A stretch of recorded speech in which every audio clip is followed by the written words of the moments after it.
12:30 sharp. We can all start. Most of the colleagues joined us.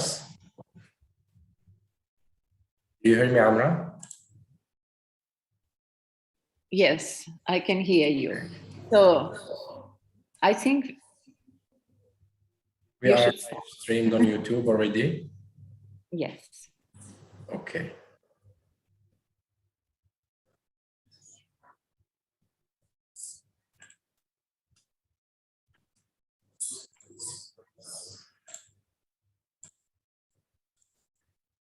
So good morning, dear colleagues. It's a real pleasure for us to have you all with us during this international conference for the coming 3 days. I would like just to highlight at the beginning that there is English-Arabic translation vice versa, so I will be allowing myself to speak a bit in Arabic. إذن صباح الخير جميعا ومرحبا بكم معنا في هذا المؤتمر الدولي حول موضوع إعادة الأعمار المتكاملة وتأثير ما بعد الصدمات على المجتمعات والجوانب الاجتماعية والاقتصادية للتعافي من الأزمات. نشكر جميع المشاركين والمحاضرين الذين يلتحقون بنا خلال هذه الأيام الثلاثة من 8 إلى 10 نوفمبر من شتى أنحاء العالم لإطلاعنا عن تجاربهم الخاصة وخبرات المؤسسات الدولية والإقليمية التي ينشطون تحت مظلاتها في مجال إعادة الإعمار والتعافي ما بعد الحروب والأزمات. هذه التجارب والعمليات أو الآليات التي طالما نظر إليها المجتمع الدولي من البعد التقني والعملي المحض ربما، والتي تبين مع مرور الزمن وتعدد التجارب أنها لا تكون عمليات ناجحة تؤدي إلى التعافي وإعادة استرجاع مقومات ثقافات الشعوب والمجتمعات المحلية من أصرحة وبنيان، ولكن كذلك من تراث غير مادي وإنساني، إلا باتخاذ النهج المبني على العنصر الإنساني أو ما نسميه باللغة الإنجليزية Human-Centered Approaches.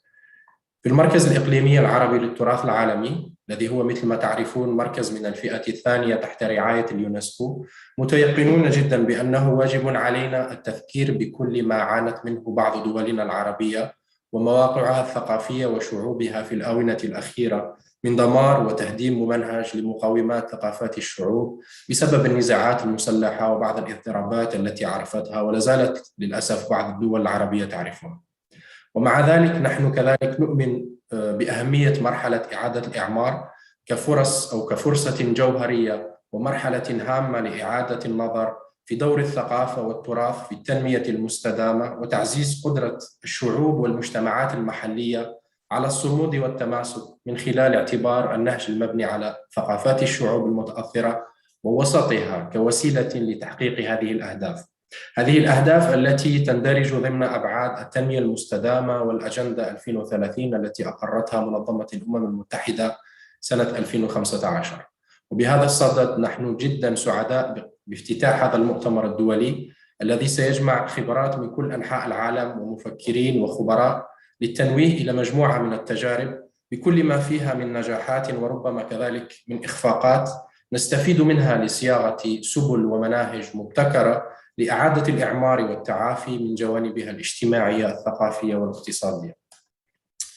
لا يسعني أن أواصل قبل أن أتقدم بالشكر الجزيل والامتنان إلى المديرة السابقة للمركز دكتورة شادية طقان، والتي نتمنى لها كل التوفيق في مسؤوليتها الجديدة على رأس لجنة الثقافة وإعادة الإحياء الثقافي في فلسطين لمنظمة التعاون، الزميلة والصديقة الدكتورة عمرة حدزي محمدوفيتش، والتي ساعدتنا كثيرا مثل ما تعرفون على تنظيم هذه اللقاء وعلى العمل على الكتاب الذي سيصدر بعد المؤتمر، إضافة إلى الدعم اللامحدود من قبل معالي الشيخة مي الخليفة رئيسة مجلس الإدارة والتفاني والإخلاص في إنجاز هذا المؤتمر، وكذلك المشاريع التي ينجزها المركز الإقليمي من قبل المدير المساعد الشيخ إبراهيم الخليفة. إذن لقاء اليوم سيكون مثل ما ذكرت معظمه باللغة الإنجليزية ولكن الترجمة متاحة، ونعلمكم كذلك أنه موجود على قناة المركز في اليوتيوب، وسنقوم بتسجيل المضمون للفائدة العلمية وبهدف التوثيق. إذا تسمحون سننتقل إلى اللغة الإنجليزية. As most of you know, dear colleagues, this conference was supposed to be held last year in presential, but unfortunately the world was hit by the global pandemic, COVID-19, adding an extra layer of difficulty and complexity to our lives and work. And the fact that we are having this conference online is one of the impact or one of the effects of this pandemic. We would have loved to have you all with us in the center in Bahrain, but we hopefully will have other opportunities to meet you and have collaborations on more presential or more physical basis principle. This pandemic also affected immensely the field of work and scope covered by the conference, as you know, which led us to adapt and propose in order to not lose the momentum that this conference would have initiated last year to discuss the effect of COVID-19 on post-trauma reconstruction specifically, and its effect on socio-economic aspects of local communities, together with other topics, namely cultural heritage and people in the post-trauma process, and reconstruction in the light of the UN Sustainable Development Goals, through a series of 3 webinars that we are held between December 2020 and June 2021. In that sense, one additional component was added to the scope of the conference is the book or the publication, which combines theoretical approaches, international perspectives and policies, and different experience from all of you joining us today in the conference. The book, to which most of you have generously contributed, will be launched following this conference, and we hope it will be an additional reference that will enrich and humbly be considered as an added value to the wealth of publications and proceedings collected and published in this field by other partners organizations such as ICROM, UNESCO, ICOMOS, World Bank, and many others. This conference, the publication, the webinars aimed at evolving and enriching guidance on post-disaster heritage reconstruction and recovery. It is intended also to follow up on 2 important projects, as you know, that resulted in the Warsaw Recommendation on Recovery and Reconstruction of Cultural Heritage and the Culture in City Reconstruction and Recovery, or the CURE framework, the position paper of UNESCO and the World Bank, published both in the same year in 2018. The outcome of this project will hopefully achieve more synergies with also ICROM and ICOMOS global case studies projects on recovery and reconstruction, as well as a number of ICROM project being conducted under the label of People-Centered Approach, First Aid to Cultural Heritage, and others. Without developing further into the content, which I would like to leave to my colleague Amra to elaborate on and develop more, I wish to thank you all again and leave the floor to a recorded intervention from Her Excellency Sheikh Hamay, the chairperson of the Arab Regional Center for World Heritage, one of the Arab leaders in the field of culture, as you all know, and in the Arab region worldwide, whom was unable, unfortunately, to attend due to a last-minute commitment, but she insisted on joining us through a recording together with our former director, Dr. Munir Bouchnaqi, as well as the person behind the idea of this remarkable gathering, Dr. Shadia Touhan, who's with us today. So without delay, I would like to that we play the recording from Her Excellency.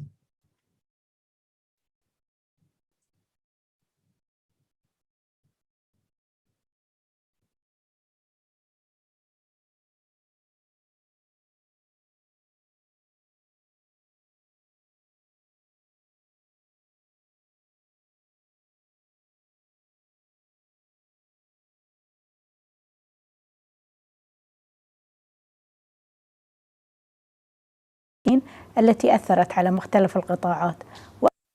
أعزائي الحضور، في هذا الوقت الذي نشتغل فيه بالتعافي من جائحة كوفيد-19 التي أثرت على مختلف القطاعات وأهمها القطاع الثقافي، علينا ألا ننسى تراثنا الثقافي، مواقعنا التاريخية التي تحتاج على الدوام جهودنا المشتركة وتعاوننا الحثيث من أجل الحفاظ عليها وصونها لتبقى إرثاً تبني عليه الأجيال القادمة مستقبلها.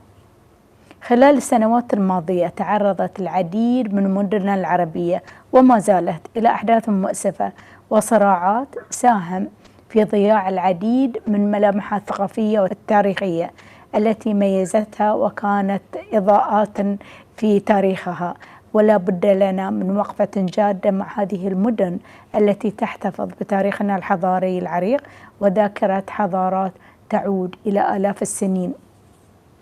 من هذا المؤتمر العالمي نوجه الدعوة للمجتمع العربي والدولي من أجل تعزيز الدعم والعمل المشترك لإعادة الإعمار والعمل على معالجة ما تعرضت له هذه المواقع وما خلفته من آثار سلبية على مختلف الجوانب الاجتماعية والاقتصادية والثقافية. إننا في المركز الإقليمي العربي للتراث العالمي نواصل العمل من خلال هذا المؤتمر وما سيتبعه من مشاريع متعلقة بدعم جهود إعادة الإعمار وتكثيف استراتيجيتنا لتتلائم مع التحديات التي نواجهها في مواقع التراث العالمي العربي والمدن التاريخية في وطننا العربي الكبير، كما أننا نضع إعادة إعمار التراث الثقافي والمعالم الأثرية على رأس أولوياتنا، لأن حفظ التراث الثقافي في هذه المرحلة لا يساهم فقط في صون تاريخ وتراث الشعوب، بل يعزز مجالات الحقوق والقضايا الإنسانية، العدالة والتعافي المجتمعي والتنمية المستدامة التي هي هدف من أهداف الأمم المتحدة. لا يمكننا تحقيق هذه النتائج بشكل كامل إلا من خلال العمل المشترك مع المجتمعات المحلية وتعزيز الشراكات مع المؤسسات المحلية والإقليمية والدولية العاملة في هذا المجال. في ختام هذا اللقاء لا يسعني إلا أن أكرر شكري لكافة المشاركين في هذا المؤتمر الدولي من خبراء وأكاديميين وممثلي المؤسسات العالمية الشريكة للمركز وكافة الكوادر العاملة على تنظيم هذا الحدث الهام، متمنية لكم مؤتمرا مثمرا وعلى أمل لقاء بكم وجها لوجه في مناسبات قادمة. شكرا لجميل استماعكم. Thank you for listening. I propose that now we hear from Dr. Shadia Tuqan. Dr. Shadia, you are with us.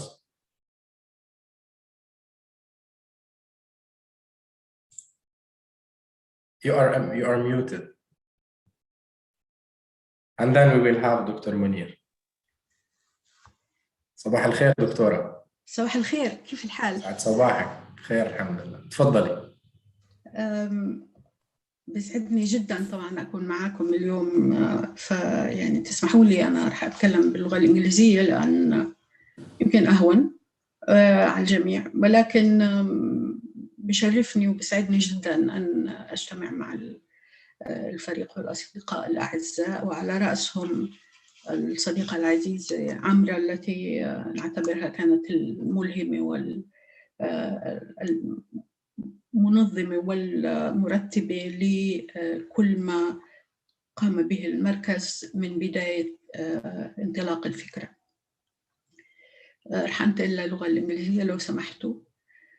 So good morning all. It is my pleasure to be with you all today.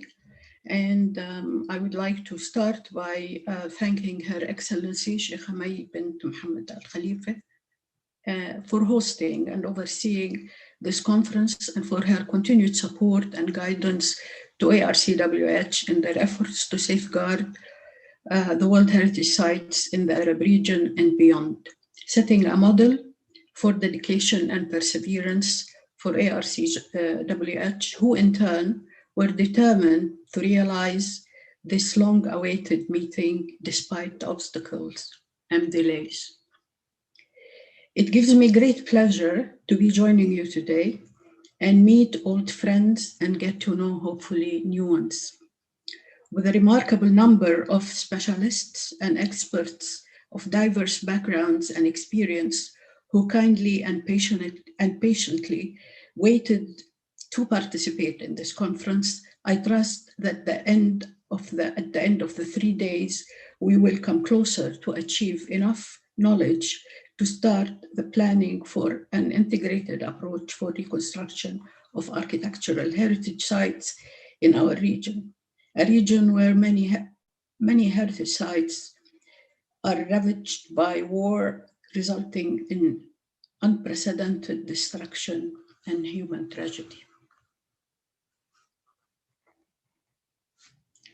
As a result of ARCWH's long and rich experience in the region and the team's close contact and good relationship with formal and informal professionals and practitioners in charge of protecting the cultural and natural heritage in general and the inscribed World Heritage Sites in particular, The ARCWH team amassed considerable knowledge and insight of the needs and the priorities in many of the Arab countries, and come to understand the difficulties and dangers facing their heritage and their ability to protect it.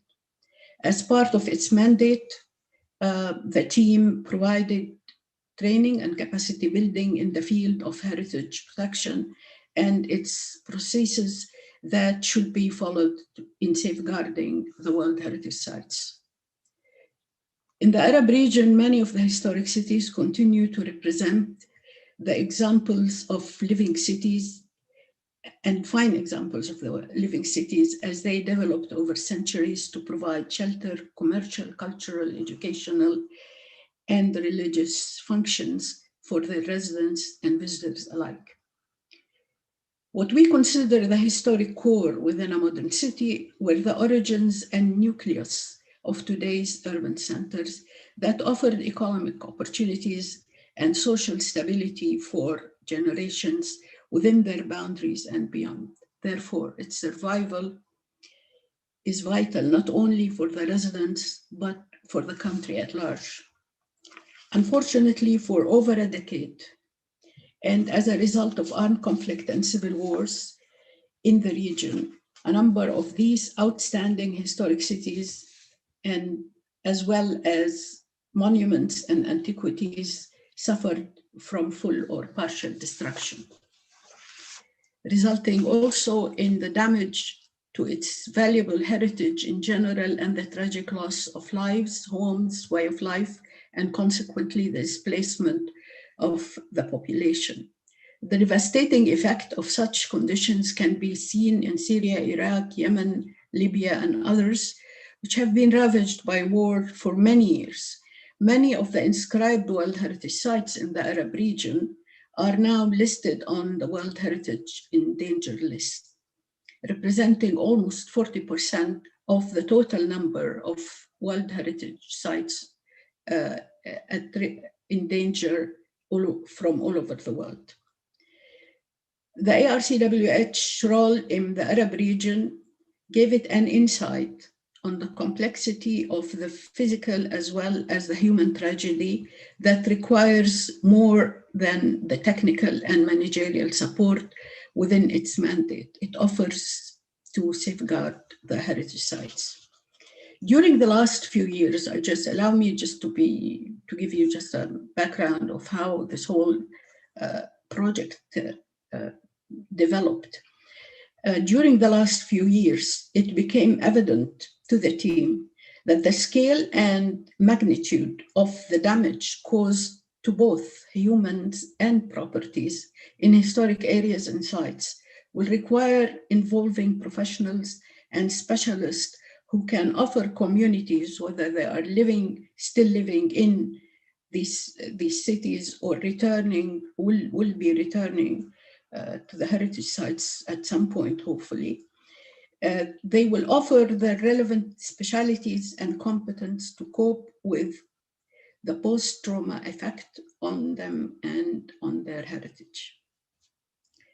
As the team debated whether we have the knowledge and the training to deal with the human dimension of what's happening to man and monument, we concluded that there is clear need to seek advice from a wider range of experts with the experience and on the various issues that need to be confronted, coordinated, and integrated to get closer to a successful conclusion.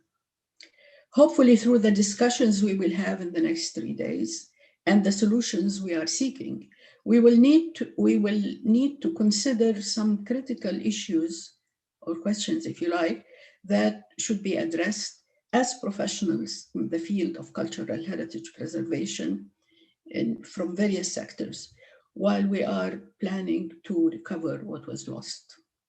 One of the issues I suggest, and there may be many more, if we are capable, us here meeting today, from different backgrounds, are we capable and competent enough to cope with the scale and complexity of the current situation and the trauma experienced by the community living in or returning to the heritage sites, hopefully soon?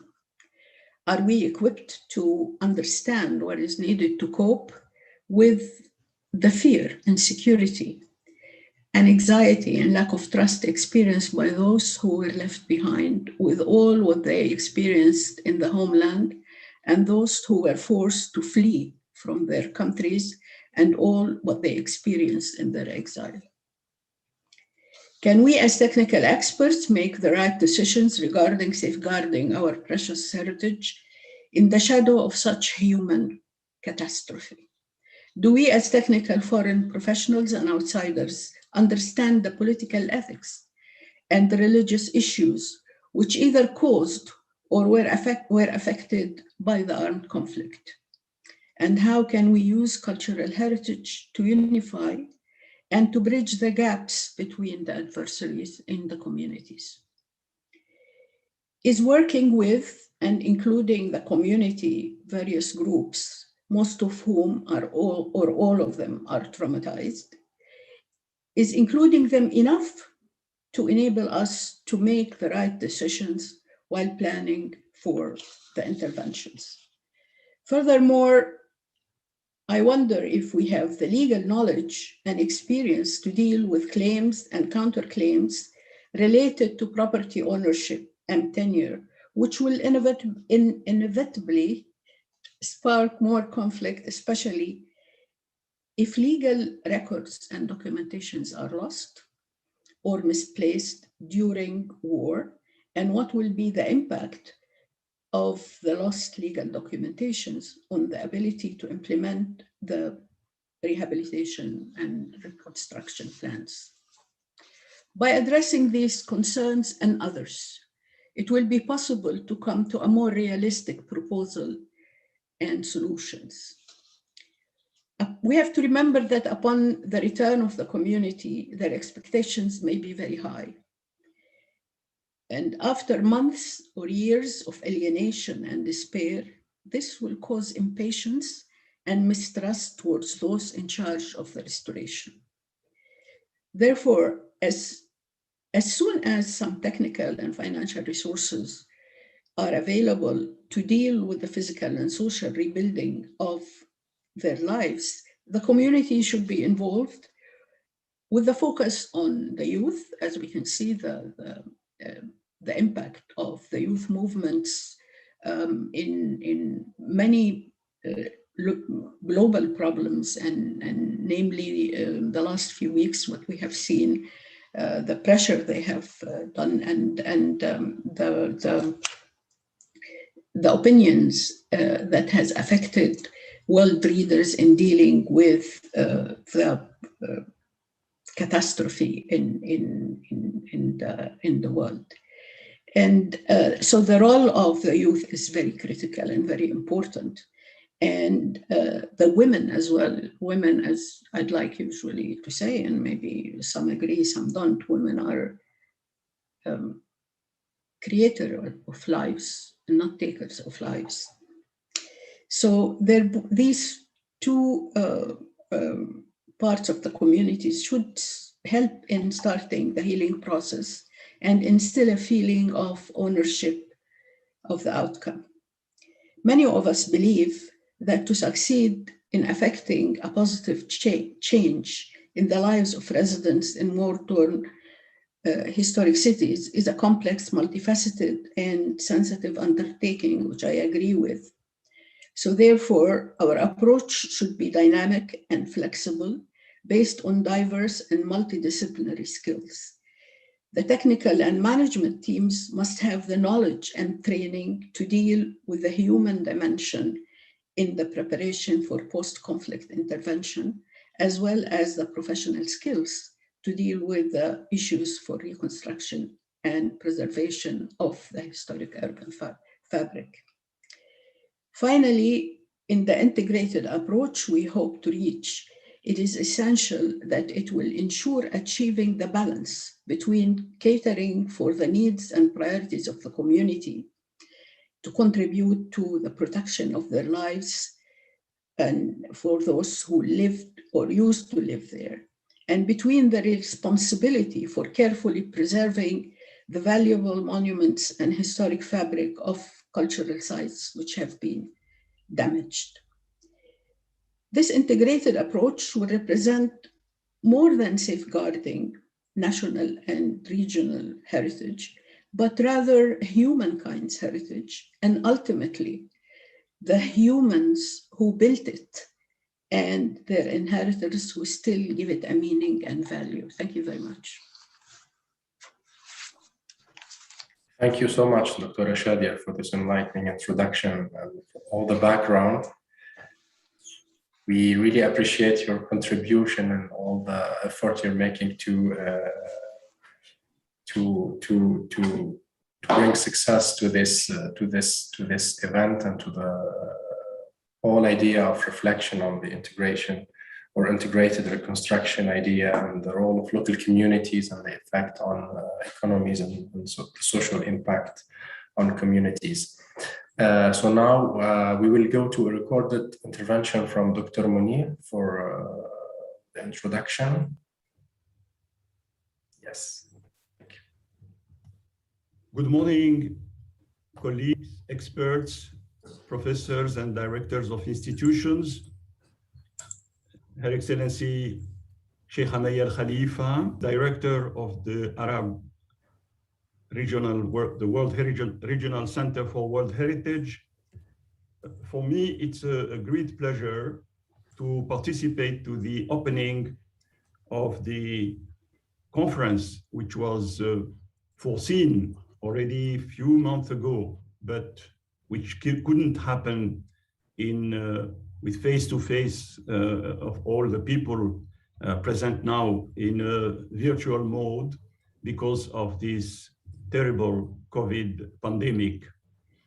This is an important matter that was discussed by our colleague, Professor Amra Haji Muhamedovic, former Director of Cultural Heritage in Bosnia-Herzegovina, and one of the great testimony of the situation of conflict and then the situation of post-conflict,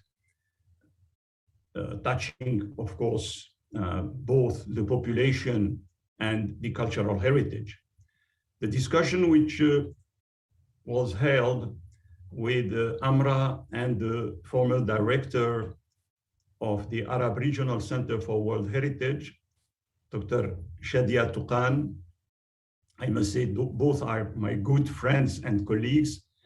They decided, and it was a very good initiative, to have a conference held in Bahrain with all those who have been involved in a way or another in the follow-up of what we call integrated recovery after trauma. And this is a topic that Mrs. Amra was following despite all these situations that I just described, the fact that we couldn't meet for many, many months, that people were also obliged to be in confinement. Nevertheless, I must congratulate, because I was also involved in such kind of situations, I must congratulate Mrs. Amra, Haji Muhamedovic, Dr. Shadia Touqan, and all the team of the Arab Regional Center who continued to work very passionately and always very committed, like my friend, colleague and friend, Mohammed Bouzian, Khansa, Selma, and all the colleagues at the center who are present in this important presentation. My role today is only to explain to what I heard and what I saw on the spot during my nearly 35 years of work in international institutions, first at UNESCO and then at ICROM, and now at the Arab Regional Center, and also as advisor to UNESCO and to ICROM, I have been, faced with very, very complicated conflicts, and we have been also faced with the three director generals with whom I worked on this topic. Director General Federico Mayor, who was also a testimony of what happened in Bosnia-Herzegovina, and he visited himself the site of Sarajevo immediately after the Dayton Agreement, with the former Director General Koichiro Matsuura, who was taking a very, very high level of responsibility about the events happening, in particular during the trauma of the destruction of the Buddha of Bamiyan in March 2001. And also after that, the continuation of the conflicts in many parts of the Middle East, and also in the Sahel, in Mali, with Mrs. Bokova, who also went herself to the city of Timbuktu, and to see how the post-trauma and post-conflict can be solved with UNESCO and all its partners. And then Mrs. Azoulay, who is the present Director General of UNESCO, her first mission immediately after her election as Director General of UNESCO was to go to the UN, to the United Nations, and to speak to the United Nations General Assembly, and to explain why UNESCO was, in a certain sense, obliged to bring the question of destruction of cultural heritage, looting of artifacts, and the displacements of the population from their original sites to the level of the United Nations. And there were a number of decisions taken at this level. So I think that for all of us, the rehabilitation and the enhancements of very, very symbolic sites that we have seen under destruction, and now we have seen how at the national level, but also at the level of international organizations such as ICOMOS, ICOM, the World Monuments Fund, the Smithsonian, the associations of the ICROM in Rome and the ICROM in Sharjah with our colleague, Dr. Zaki, working also on this aspect. We have seen that this policy that has been established in front of this Sudan situation is to strengthen the process of national reconciliation and to revive the economy and to give hope and good life to the society.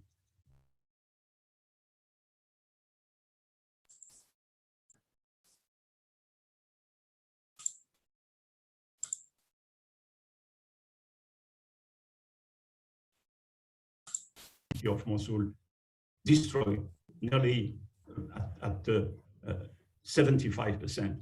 And also the two churches of the Christian community of Mosul, the church of Sa'a, the Clock Church, and the Al Tahira Church. And all these we can see, because I'm going regularly with Professor Daniele Pini to the site of Mosul, and we can see how the population is reacting at this new situation in which they have to adapt and live.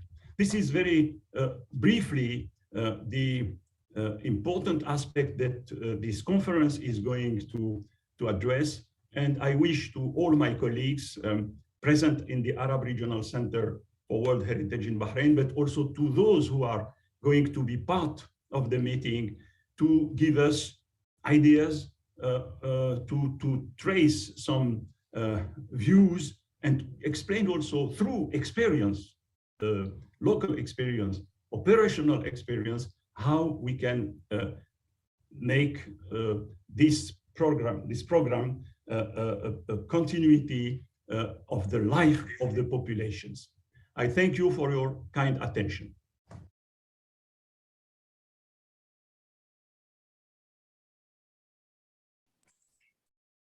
Thank you, Dr. Munir. We would like to thank Dr. Munir for his introduction and all the background, as well as Dr. Shadia and Her Excellency Sheikh May. And without any further delay, we are already 6 minutes late. We'd like to give the floor to our friend Amra for developing on the keynote speech about the first session regarding the integrated reconstruction.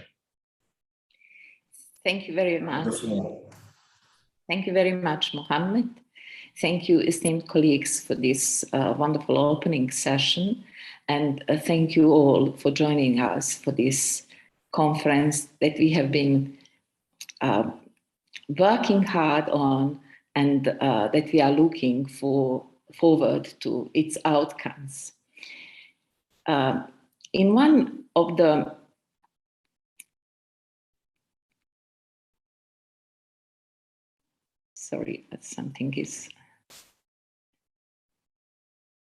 In one of our preparatory conversations, as the idea for this project was developing, Shadia Tukan asked what, if anything, it would do differently from all the other recent conferences, discussions, or publications on reconstructing heritage after catastrophe.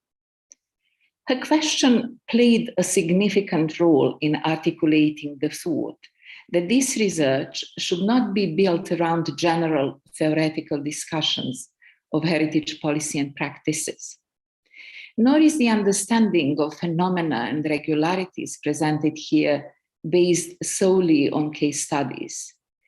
This is a research composed of a set of studies about how personal experiences inform the nexus between heritage reconstruction and human lives.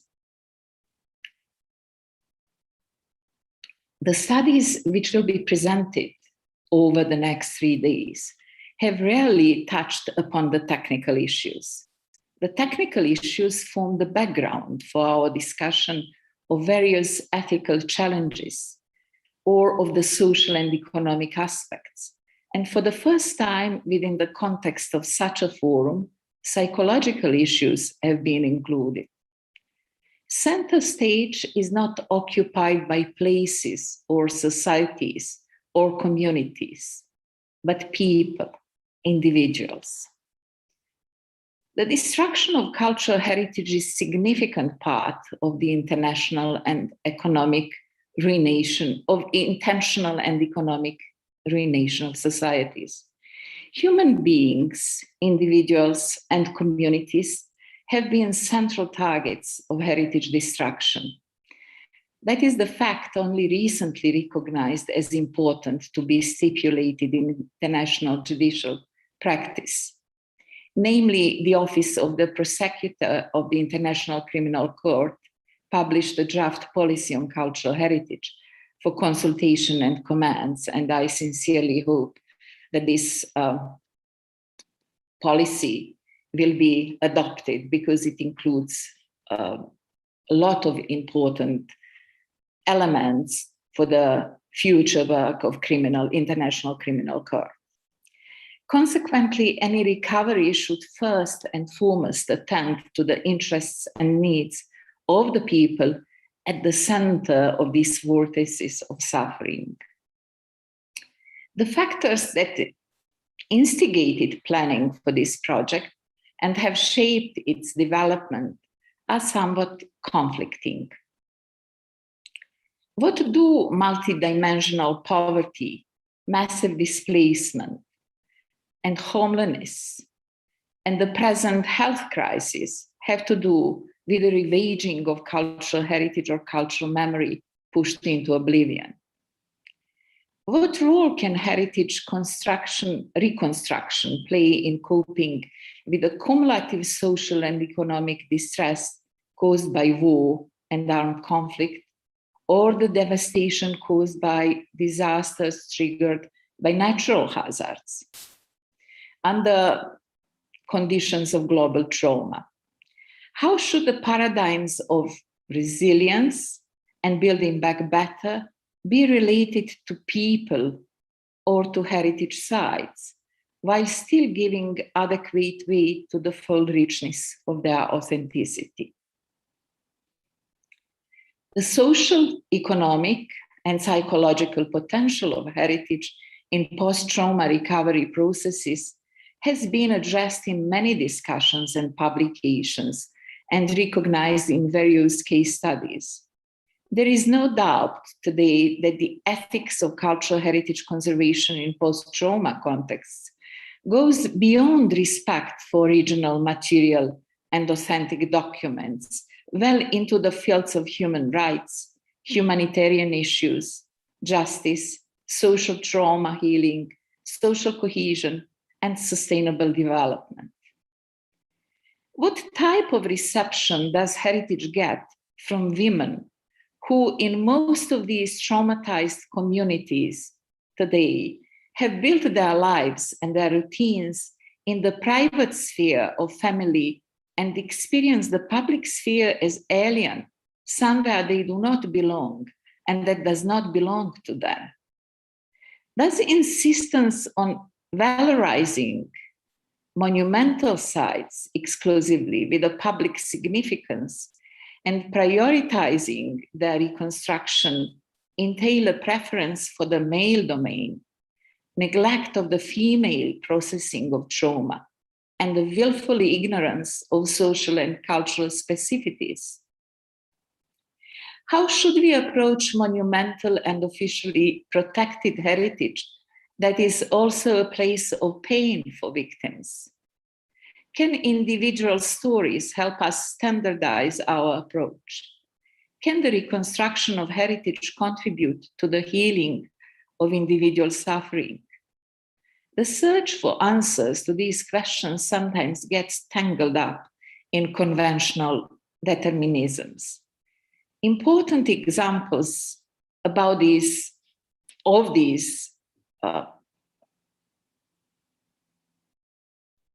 places of pain from the recent past include the Mehmet Pasha Sokolovic Bridge, a World Heritage Site in Visegrad, Bosnia, where the mass torture and the extraordinary brutal mass killing of more than 1,000, some say 3,000 Muslims took place in 1992. And Aksum, for example, in Ethiopia, a World Heritage City where Eritrean troops massacred several hundred Ethiopian Christians in the Church of St. Mary of Zion on November 28, 2020.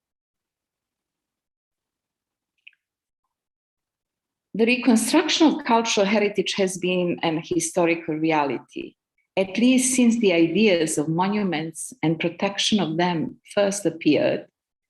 But the anchoring conservation policy documents of the 20th century were imbued with the assumption that there would be no more wars or destruction after World War II, and that the focal topics would be related to the preservation and integrated conservation of heritage in the rapidly developing cities. What a utopic thought. When the World Heritage Convention was adopted in 1972, the reconstruction of world heritage was not yet at the center of attention, and its application did not generally have social or economic aspects. The nomination files for Warsaw and Dresden, presented to the World Heritage Committee, pointed to the need to consider the notion of reconstruction within the framework of the World Heritage Convention. The insertion of a paragraph to the World Heritage Convention's operational guidelines in 1984, stating that reconstruction is only acceptable if it is carried out on the basis of complete and detailed documentation on the original and to no extent to the conjecture, followed the inscription of the reconstructed historic center of Warsaw, which had taken place in 1980 and has remained a reference case for post-war reconstruction to the present day. The reconstruction paradigm in the World Heritage context is in a process of constant evolution and even of constant shifting. Christina Cameron argues that this paradigm shift presents a new challenge for the committee and correctly raises the question of whether intentional destruction affects its approach to reconstruction principles. I would suggest that before the committee, she says, firms up its position on the reconstruction of places intentionally destroyed through conflict, it would be wise to step back and reflect on the policy implications of its actions. In the same interview, Cameron stresses that considerations and decisions should take place primarily within the scope of outstanding universal value, although reconstruction can bring social and economic benefits and even new values to a site.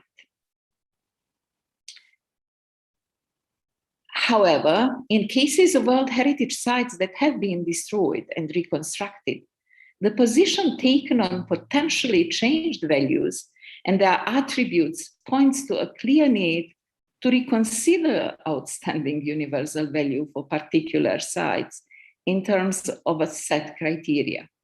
The procedures, timeframes, formats, contents, and other details related to changes in decisions on inscribing properties prior to reconstruction all need to be discussed and stipulated. The example of the World Heritage Site in Timbuktu, Mali, for example, illustrates the shift. The World Heritage Committee decided at its 41st session on the state of conservation of Timbuktu, as the reconstruction of 14 out of 16 mausolea was being finalized, stressing the values derived from the successful integration of heritage conservation into peace building, community attachment, social cohesion, the harnessing of local knowledge and skills, and so forth. Not one of these values had been considered in 1988 when Timbuktu was inscribed on the World Heritage List under criteria 2, 4, and 5. Its outstanding universal value has thus changed. The devastation of cultural heritage of outstanding universal value is more and more often identified as a source of suffering and global cultural trauma in a manner that presupposes international moral responsibility for it. From such cases as the destruction and reconstruction of Stari Most in Mostar, Old Bridge, or holy sites in Timbuktu, one may conclude that cultural trauma can in fact be overcome and processed into cultural memory through reconstruction and recovery. Cultural memory that includes trauma adds new components to the shape of collective identity and so transforms it. This conference and the webinars on integrated post-disaster reconstruction of cultural heritage, social, economic, and psychological aspects of its recovery and its expected outcomes that preceded it were envisaged as a continuation of and reflection on past activities aimed at contributing to the evolving post-disaster heritage reconstruction discourse. It is intended as a follow-up to 3 important projects, which respectively resulted in the Warsaw Recommendation on the Recovery and Reconstruction of Cultural Heritage. UNESCO World Heritage Center published it and passed it in 2018. And the Culture and City Reconstruction and Recovery Cure position paper, which was published by UNESCO and World Bank in 2018, and the ICOMOS Global Case Study Project on Recovery. Coming to terms with societal trauma especially trauma caused by armed conflict and terrorism, means one cannot avoid the question of the massive intentional destruction of cultural heritage and the historic fabric of human settlements.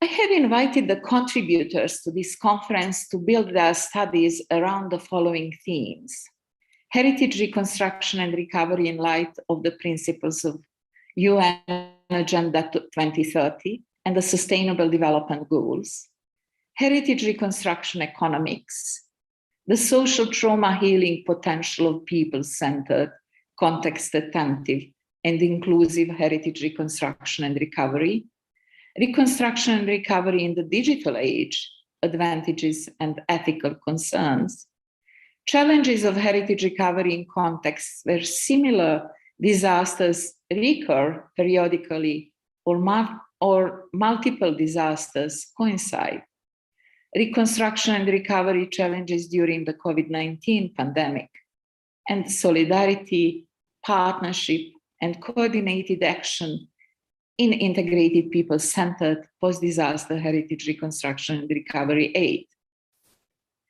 The conference and the coming book are therefore divided into 5 thematic sections: coming to terms with the past, building resilience, inclusiveness, people in focus, and crossing borders.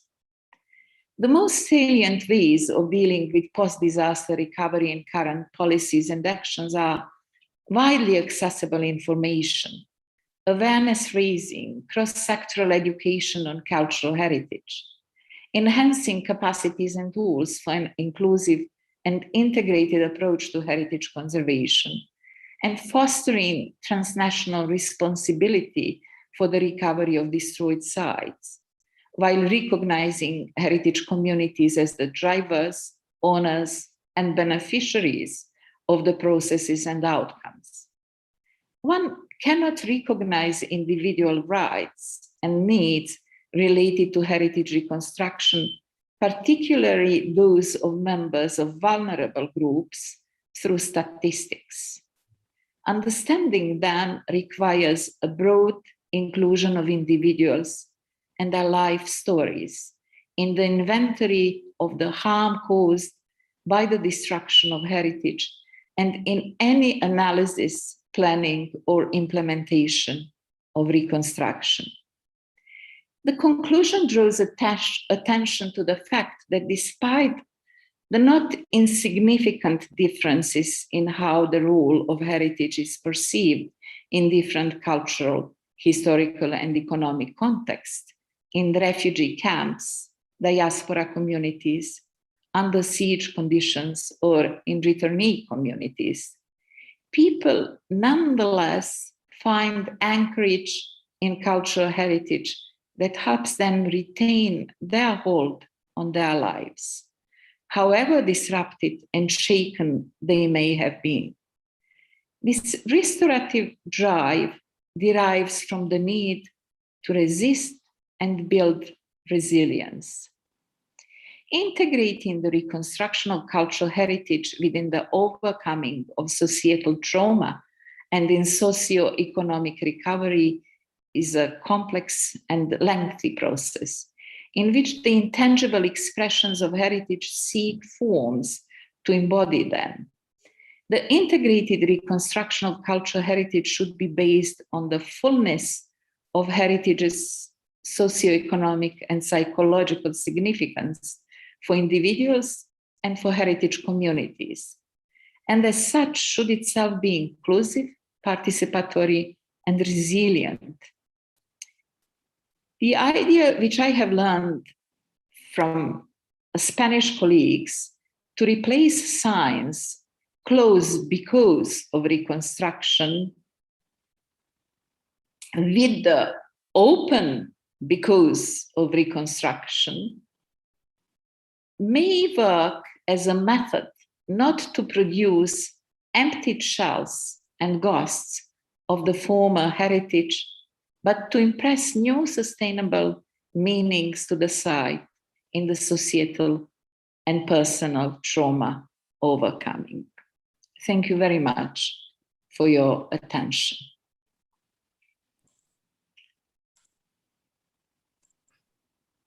Thank you very much, Dr. Amra, for this insightful keynote and intervention and all the questionings that recovery and reconstruction need to address.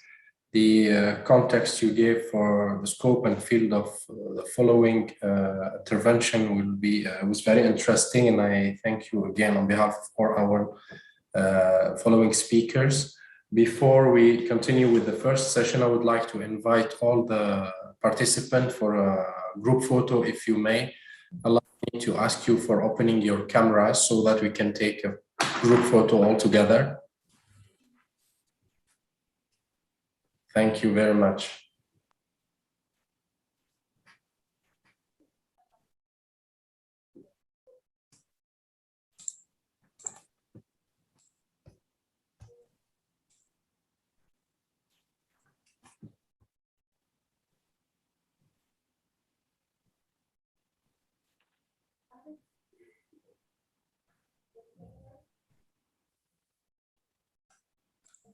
Okay. Thank you. Thank you very much. Thank you. Good to see you all. And excellent.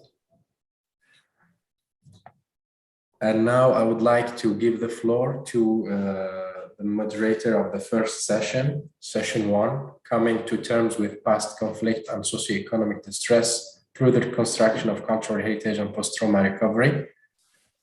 Our colleague Marie-Laure from ICOMOS, the advisory body to the World Heritage Convention. So, Marie-Laure. Yes, thank you, Mohamed. Okay. Good morning from ICOMOS in Paris.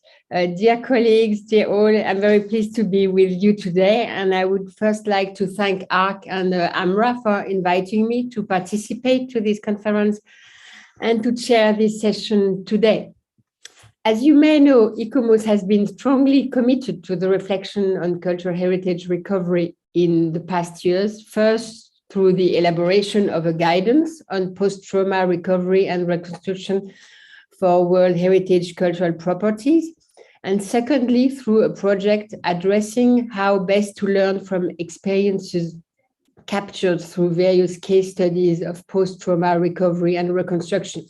This project, which has just been mentioned by Amra, has been carried out in partnership with Ikram Sharjah and led by Lachlan Kelly, one of our speakers this morning. The work has been done in the perspective of improving and refining the guidance, which we hope to do in 2022.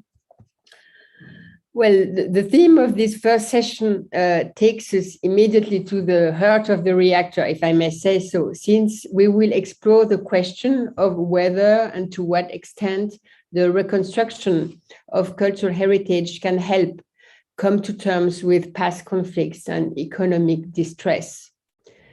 This is a particularly acute issue in a reflection focused on the Arab region, as it is the case in this conference. Indeed, as Amra just pointed out in her keynote speech, much of the recent destruction in this region has not been the result of a collateral damage that could not be avoided, but rather of deliberate actions aimed specifically at destroying the cultural heritage and the living spaces of the civilian population. And this is the reason why it is so crucial to look at and analyze the conditions and ways in which the reconstruction of this intentionally destroyed heritage can help to absorb or cope with the trauma caused by its destruction.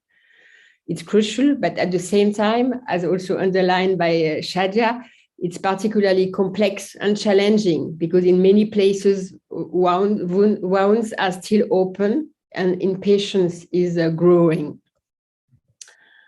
With their very different and complementary profiles and experiences, the 4 experts of this panel this morning that you are about to listen to will explore the question each in their own way. If on the one hand, they agree that cultural heritage reconstruction and recovery offers a lot of potential in terms of the ability to absorb and overcome trauma. On the other, they will each focus on specific aspects of reconstruction processes or on specific parameters to be used to define relevant frameworks for action. Lachlan will first underline that to be sustainable, reconstruction cannot be based on an understanding of heritage that reduces it to its pastness as something already valuable and branded just because it is derived from the past, but rather as a fact of everyday life, and that active and productive engagement with populations to allow a continuous redefinition of inheritance and transmission is key to successful recovery strategy. Then Zaki will share with you some of the lessons learned by ICRAM from its numerous studies and activities in the field over the past years. These will allow us to take the measure of all that we have learned since the 90s and the reconstruction of Beirut through Solidaire, for example, and in particular regarding the need for an integrated and multi-sectoral approach to reconstruction. And then following an economic thread and focusing on heritage seen as cultural good, Christian Ost will explain that we need to take into account all the components of the value of heritage, which means its use value in stock as well as in flow, but also its public value as public good, as well as the externalities that heritage generates. And this economic analysis also leads us to consider the reconstruction of cultural heritage as going well beyond the reconstruction of one or several monuments, and including reconstruction of identities, livability, markets, social behaviors, education, etc. And then finally, from a different angle and through a few specific examples, Mario Santana will talk about the potential offered by digital technologies. He will show us that they can play a very significant role as tools for reconstruction and for recovery, but that at the same time, it is very important to take care of the ethical implications of the use of digital technologies. Thus, as you can see, we will make a very complete tour of the conditions and precautions under which the reconstruction of cultural heritage can help to overcome conflicts or crises, or at least come to terms with them. Okay, but rather than continue talking, I prefer to start the journey with you, and I give them the floor. And first to Lachlan. Lachlan, are you with us? Yes, Marie-Laure, I am indeed. Mohammed, could I have the first image, please? Yes, sure.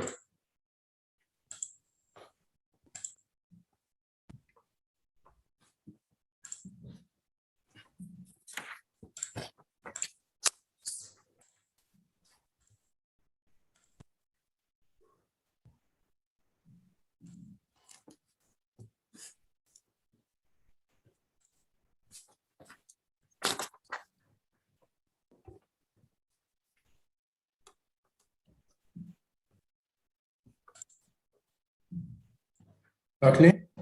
Yeah, You that's can not start if you want. Yeah.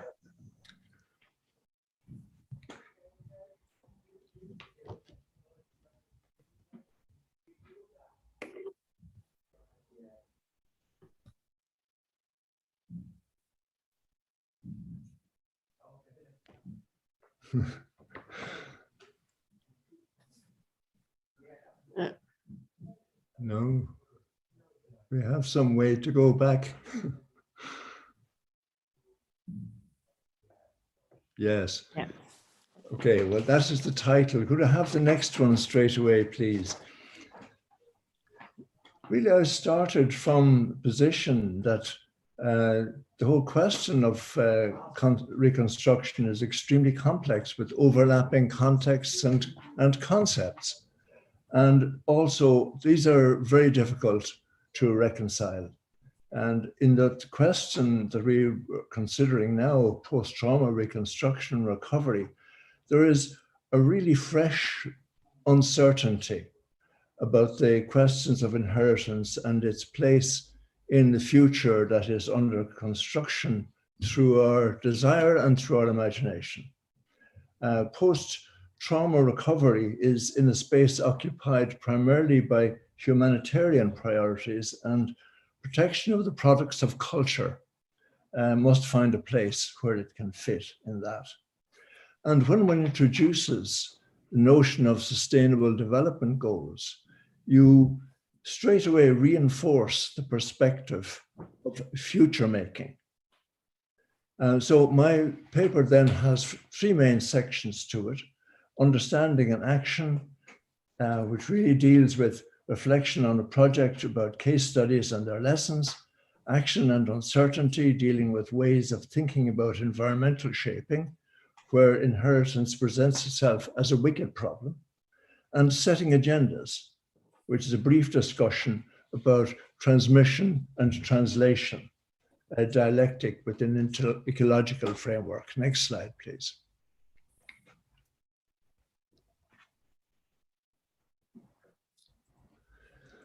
So the case studies, they're really start from a position where they're a strategic tool for thinking, where parameters of a problem are uncertain. And the background that I deal with here draws on two case studies. They were like part of ICOMOS project on developing a whole question of learning from case studies. The projects that I was talking about really went into helping to develop a matrix for the compilation of case studies. And this was later used in the ICOMOS-ICRAM joint project on analysis of case studies, which has just been published earlier this year. And quite a number of contributors to that project are presenting here. I'm delighted to see it. The projects, and I'll go very quickly through them. The one on the Kasubi tombs, the next one, please. Which Jonathan, I think, was due to talk about in more detail. They were really from Uganda, and the reconstruction story starts after a fire of 2010, but I think it continues to this day. The fire was set deliberately, but the interesting thing about that case study was how the decisions about reconstruction were actually made through an intensely collaborative process. They determined really by the ritual significance of materials, their sourcing and disposition and so on. These mediated through the senior princess representing the voice of dead kings, but translated through architectural tools and direct action into decisions affecting form, materials, and constructive techniques. Second one was the Duomo in Venzona, which is a kind of an older study, destroyed in the Friuli earthquake of 1976 and reconstructed over a 20-year period. This interesting thing here about it is that the impetus for the restoration, the reconstruction of the Duomo came from, if you like, a local pressure. And the leading of that project by Francesco Giolioni lent very heavily on the engagement of local population, the local craftsmen and so on, in the process of reconstruction. And in like a system of anastylosis, the retaining of the distortions introduced by the earthquake meant that the memory of that particular event was transmitted, if you like, to the next generation. Next slide, please. In a way, we need to go beyond the specifics of these projects and ask, what is it we can learn from them? Every case is different. So, obviously, the two cases I talked about, the cultural contexts are different, the resources are different, and the timeframes are different. So, really, what one is looking at, you're trying to discern like patterns and relationships that can have wider application. One starts, if you like, from commonalities, that both studies involve physical reconstructions of destroyed buildings, re-establishing form, replacing lost material. Even we can see that they're very different. But if we look deeper, we can see that there's also a nuanced introduction of contemporary technologies in the pursuit of resilience in terms of building structure and envelope, but done in ways that retain the social and cultural readings of the artifacts and brought about through relationships established through the process of reconstruction, again, in different ways with analogous results. Next slide, please. And going beyond that again, we see really the interface between physical intervention and social organization. And that's a theme that I want to pursue really as we go on through this presentation. Matters of resilience and understanding the nature of the source, these have been identified in the ICRAM analysis project and in many other stories as well. Issues of knowledge sharing, expert and common knowledge, and the relationships as key elements of future capacities. And also one looks for answers, of course, the key question, what have the protagonists learned? Next slide, please. So we're looking at the level of social organization, identifying patterns and relationships in the processes of engagement, those that can support sustainable intervention over time. We need to construct the kinds of relationships that make recovery sustainable in the longer term. And these raise the question about whether they can become established elements of prevailing modus operandi, or if those relationships wither with time. The critical parameters for recovery and reconstruction actions lie in the dynamics of environmental creation. In the case studies, we see transactional relationships that go beyond conventional roles in architecture or project management, the impact on the roles. And it is in respect of the engagement with local actors that they expose a common factor with broader implication. And it serves to evoke an architectural dialectic, which I want to talk about a little further. Next slide, please. Because in a way, it introduces a future directed focus on reconstruction. Second part, I was talking about action on uncertainty, because again, it seems to me that the question of reconstruction of damaged inheritance has all the characteristics of what was known as a wicked problem. And wicked problems, they derive from the work of Rittel and Weber back in the 1970s, developed to describe issues that change their nature as soon as one tries to address them. So essentially, as soon as one tackles one specific area of action, you find that the ground has shifted under your feet. The developers of this concept also remarked that wicked problems are very rarely solved in the terms in which they were originally addressed. What happens basically is that in contingent and focused actions, the problem becomes redefined. It becomes re-experienced in different ways. And so aspects of it can be tackled, and that in turn leads to changes in understanding. The challenge of transmission to the future of built-in cultural inheritance has to be juxtaposed with its adaptation to meet contemporary demands, for example, resilience, living conditions, climate change. And that brings a new focus on ideas about architecture and environmental provision. And again, a focus on conventional, expert, non-expert categorizations of knowledge and experience. Next slide, please. So in the context of development, ideas about environmental provision need to come into focus. And here I refer to the work of people like John Turner and also Habraken. Turner, who talks about housing as a verb rather than as a product, housing as a result of processes within communities, rather than something which is developed by external forces. And Habraken talks about the development of form through the interactions of people, rather than through something handed down from above. These sort of concepts are essential factors in recovery. And again, referring to social organization, remember that organizations do not do what they may want to do, but what their structure allows them to do, the metaphor of the crab.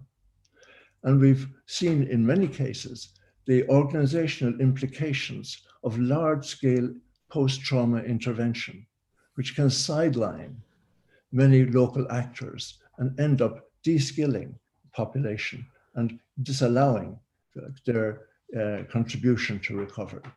It's a challenge that has to be addressed. So next slide, please. The developments within conservation challenge the idea that heritage is a given, that it's something which is simply acquired from the past. It's also important as a process of recognition and valuing, and it has to face the challenge of adaptation as well. So heritage is not a product in itself, but a contingent way of describing what is being inherited. And we juxtapose that idea against processes through which environments or value are created and recreated. The process of recovery can be a process of uncovering what was previously obscure, of realization, of making connections. And in ways, the change may not lie in the objects or the actions, but in underlying ways of thinking about the nature of the resource. So the challenge of adaptation to meet contemporary needs brings an essential focus on those ideas of architecture and environmental provision, questions of knowledge and competence, focus on roles in organization, and the future of heritage in the context of constructing new futures. Next slide, please. So we talk about ideas from that particular perspective. Next slide, please. The ideas as primary structuring tools, the way we look at the future. So in doing that, we need to move beyond simplistic formulae and dogmatic prescriptions about reconstruction. Some threads worth talking about. We know from advances in psychology that empathy with the past, and therefore our ability to learn from it, is accessible through the imagination, affecting appreciation of meaning and providing a bedrock to our statements of significance. In that framework, reconstruction is more than an act of retrieval. It can be an act of creation in the context of future making. This is a key concept when we address the issues of recovery and the range of sustainability goals. It goes straight to the crucial interplay that lies at the heart of architecture as it deals with inherited environments, especially where these have been degraded. This interplay, transmission, translation, the process of ensuring that inheritance persists while being modified, adapted for present and future use. We're not dealing with just getting back to a previous state. We're dealing with the question of establishing a new condition. Next slide, please. So transmission, translation of the inherited physical environment is a defining cultural agenda of our time across places and cultures. It's given its sharpest expression in reconstruction and recovery, where ideas of inheritance are challenged and pre-existing social organizations often disrupted and living environments and structures damaged or destroyed. In reconstruction, transmission, translation means re-articulating the ethical agenda for conservation and its place in the production of material culture of the built environment, geared toward the sustainability of human presence on Earth and the place of diversity in maintaining stability in human as well as natural systems. In the context of sustainability, we've become accustomed to the idea of ecology, respect to natural systems. We need to apply it to human systems as well. So I would call it developing an ecology of ideas and action, openness to new definitions, maintaining cultural transmission through actions of building and rebuilding. Next slide, please. Moving to the edges, say, extending the limits. Thank you for your attention. Well, thank you very much, Lachlan, for this very dense and very rich presentation, really. We'll have time for some reflections at the end. So I suggest that for now, we continue, we move on, and we listen to you, Zaki. You're with us? Yes, thank you very much, Marie-Laure. I'm very pleased to be with you, but I want to share the screen. If you could give me the permission to share the screen, please. Yeah, you can, Zaki, you can share the screen. Okay. Can you see the screen now? Yes. Excellent. Okay, thank you very much. Thank you, Marie-Laure, and thank you, ArcWH, for this invitation. I'm so pleased and honored to be among colleagues and friends with whom, in fact, we've been working at ICRAM, especially colleagues who came to our events that I will be talking about in this presentation. And you will also note from the presentation that many of you have taken part actually in these events. So together, and especially with the latest collaboration that we had with ICOMOS, I think we can continue developing the approaches that we are going to present and we talk about during this important conference. Due to the limitation of times, I'll be very concise, and I will just highlight some of the results of the various activities that we held at ICRAM collectively with the various colleagues at the organization. And it is actually an overview of what we have been doing in the past decade in this area. So there's a way to move this. Can you see the screen well, by the way? Yes, yeah. Yes, very well. Yeah, no. Yeah. Works well, Zaki. Okay. So ICRAM and its partners, including state partners, have recognized the need for a holistic, sustainable, and resilient post-conflict recovery approach. This approach includes socio-cultural, economic, and urban, as well as political recovery at all levels, regional, state, provincial, and local. So sorry, I want to see how I move to the next slide.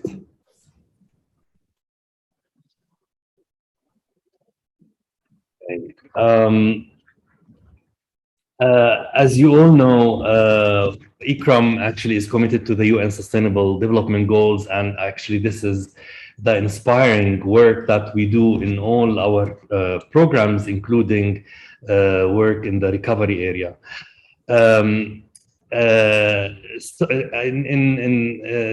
This is something that we have been working on since the establishment of the regional office, also serving the Arab states, where, as you all know, conflicts were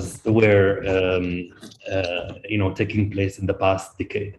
So these conflicts in the region were largely fueled by religious and ethnic disputes, as you all know, as expressed in multiple incidents of intentional destruction of cultural symbols.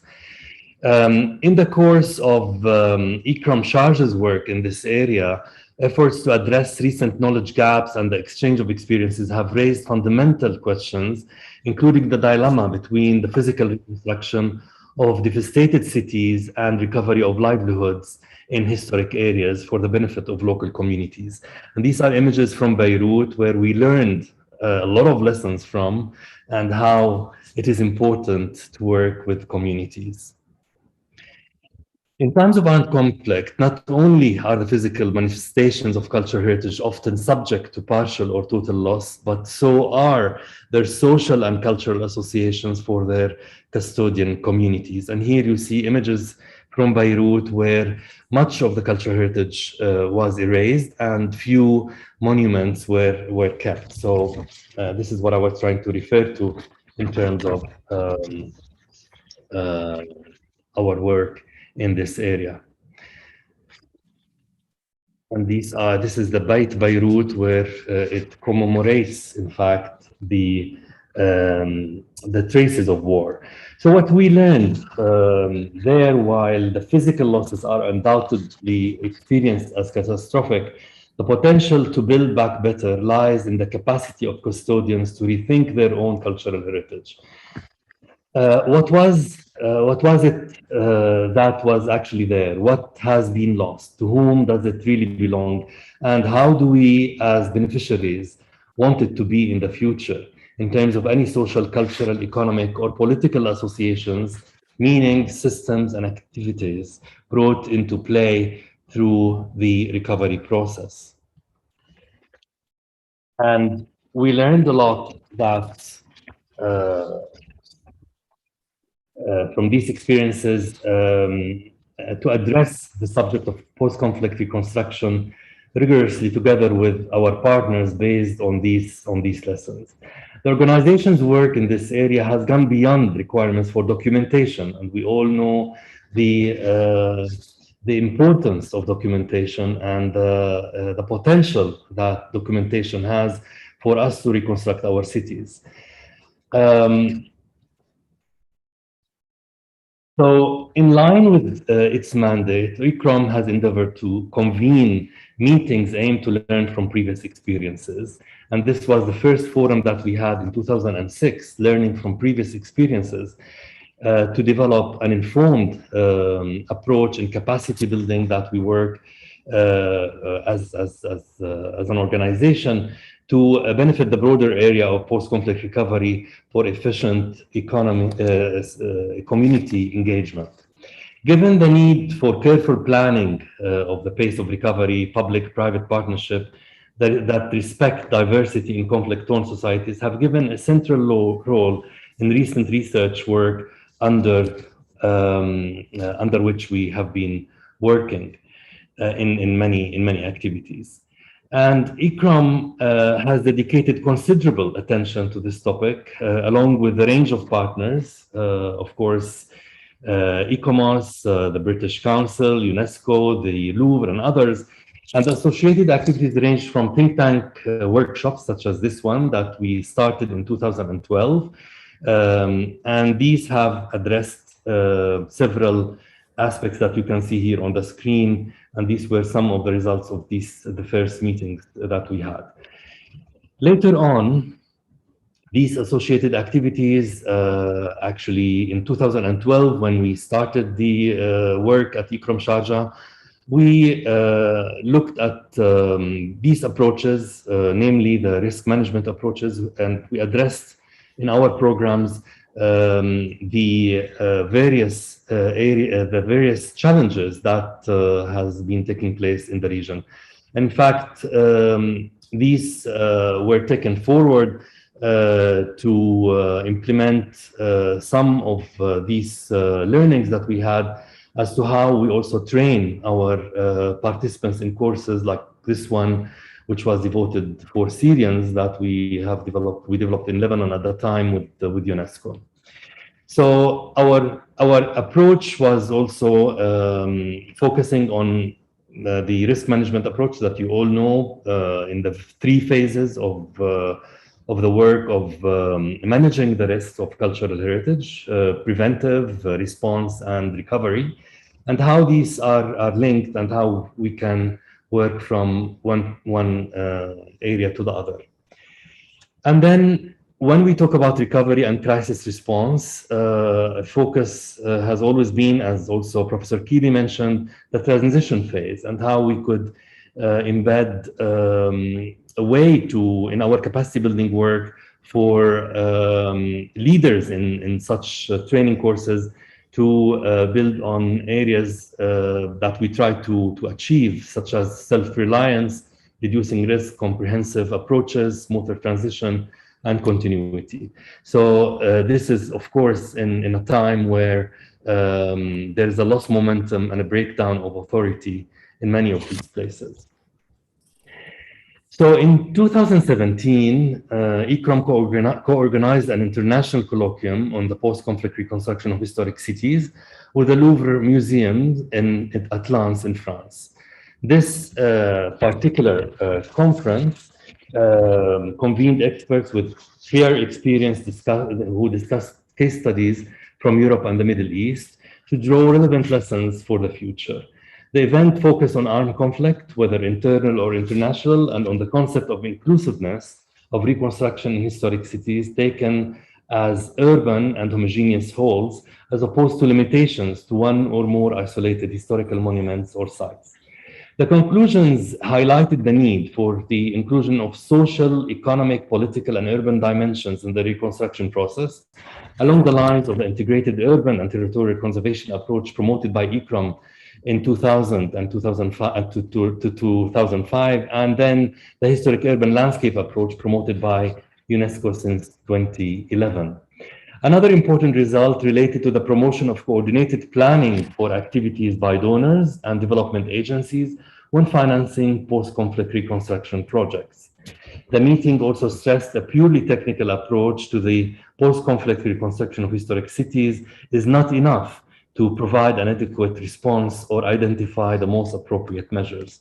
The notions of coordination, engagement, and emergency measures and tools were also brought to the fore. The need for sustainable approaches to reconstruction that pay special attention to peace building and reconciliation processes was also underlined.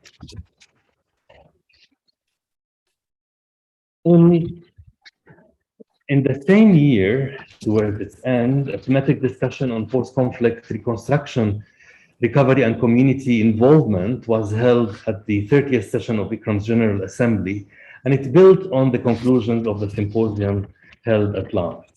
The meeting, which included World Bank, UNESCO, and ICOMOS representatives, as well as experts with hands-on experience in the field, moved the dialogue forward. Alongside the recommendations previously highlighted in the meeting at Louvre-Lens, the following approaches promoted by ICRAM were stressed: community-based or people-centered approaches to recovery and reconstruction projects, cross-sectoral and multidisciplinary approaches in post-conflict reconstruction processes, and effective cooperation at all levels between donors, local and national authorities, relevant associations, professionals in the field, and local communities, and integrating documentation as a tool into heritage recovery and conservation processes. Where a special meeting was also held in the same year on the subject, leading to what was called the Rome Appeal, focusing on this aspect and subject of documentation. With a view to pursuing the actions recommended at the activities that I've just mentioned, in February 2019, ICRAM organized an expert workshop in Sharjah, and where many of you were present actually at this meeting. And the event brought together specialists also from the World Bank, UNESCO, UN Habitat, and GIZ, as well as practitioners and academics in cultural heritage, social and economic development, humanitarian assistance, conflict transformation, and resilience. Building upon first-hand regional and international experience, the workshop offered participants an opportunity to examine existing tools and methodologies for managing post-crisis heritage recovery projects and develop a framework for addressing capacity-building needs. Participants viewed tools used to analyze affected historic areas and cities, and identified a number of steps to be taken in post-crisis recovery implementation. The workshop's main outcome was a document outlining a general methodological framework and a decision-making process for the post-crisis recovery of cultural heritage. This document was drafted as a general framework that you can see also here on the screen, along with a variety of tools and skills for planning, decision-making, implementation, and monitoring processes. It also presents the holistic, sustainable, and resilient approach to the post-crisis recovery of urban heritage.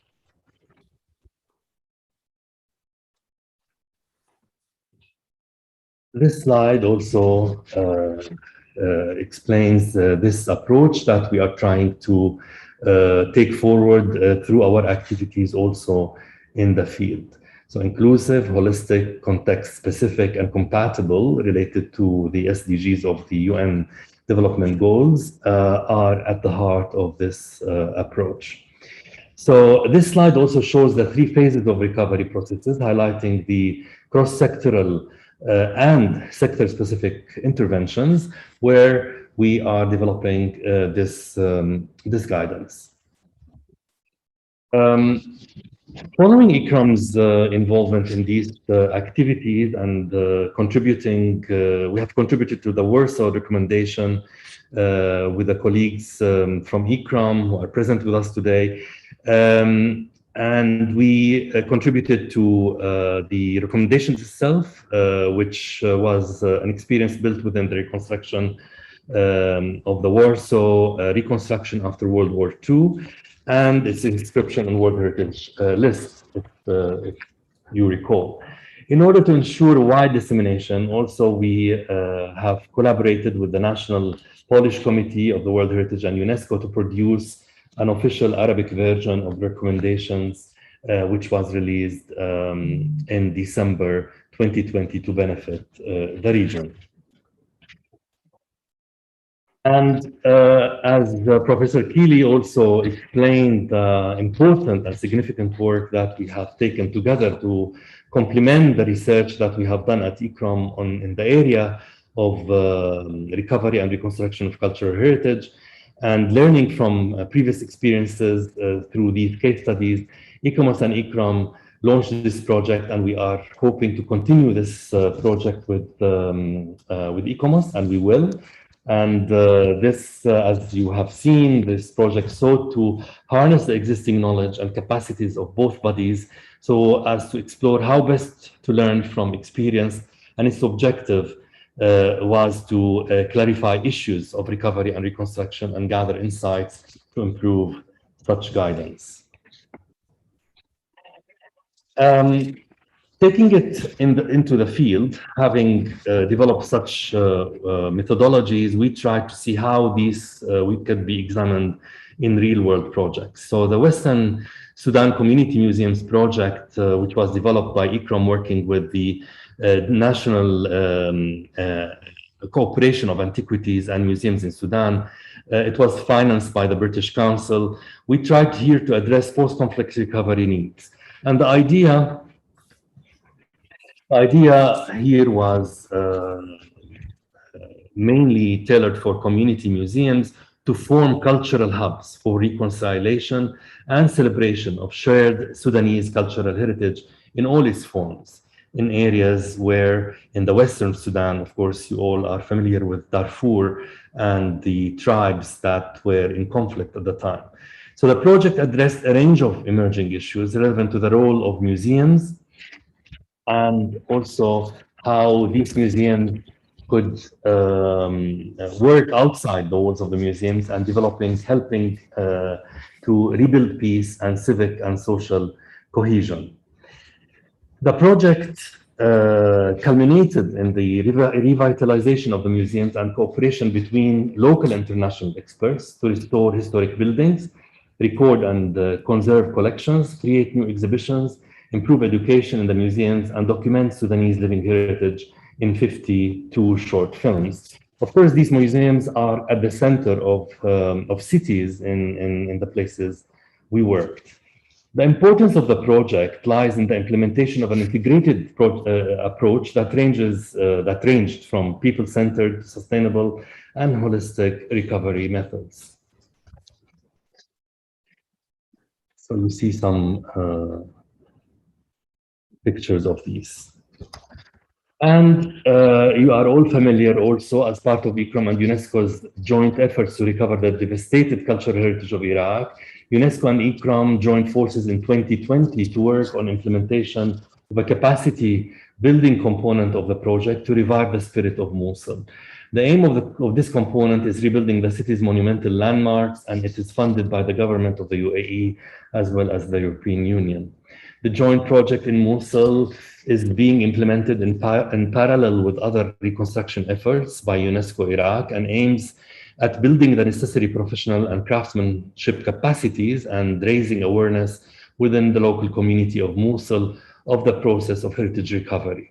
The capacity building work will examine the use of guidance set out in what we have drafted at ICRAM and how this can be worked in practice through training work in particular. Zaki, just one word. We need to close. I just close soon. Yeah. Two words of just to conclude.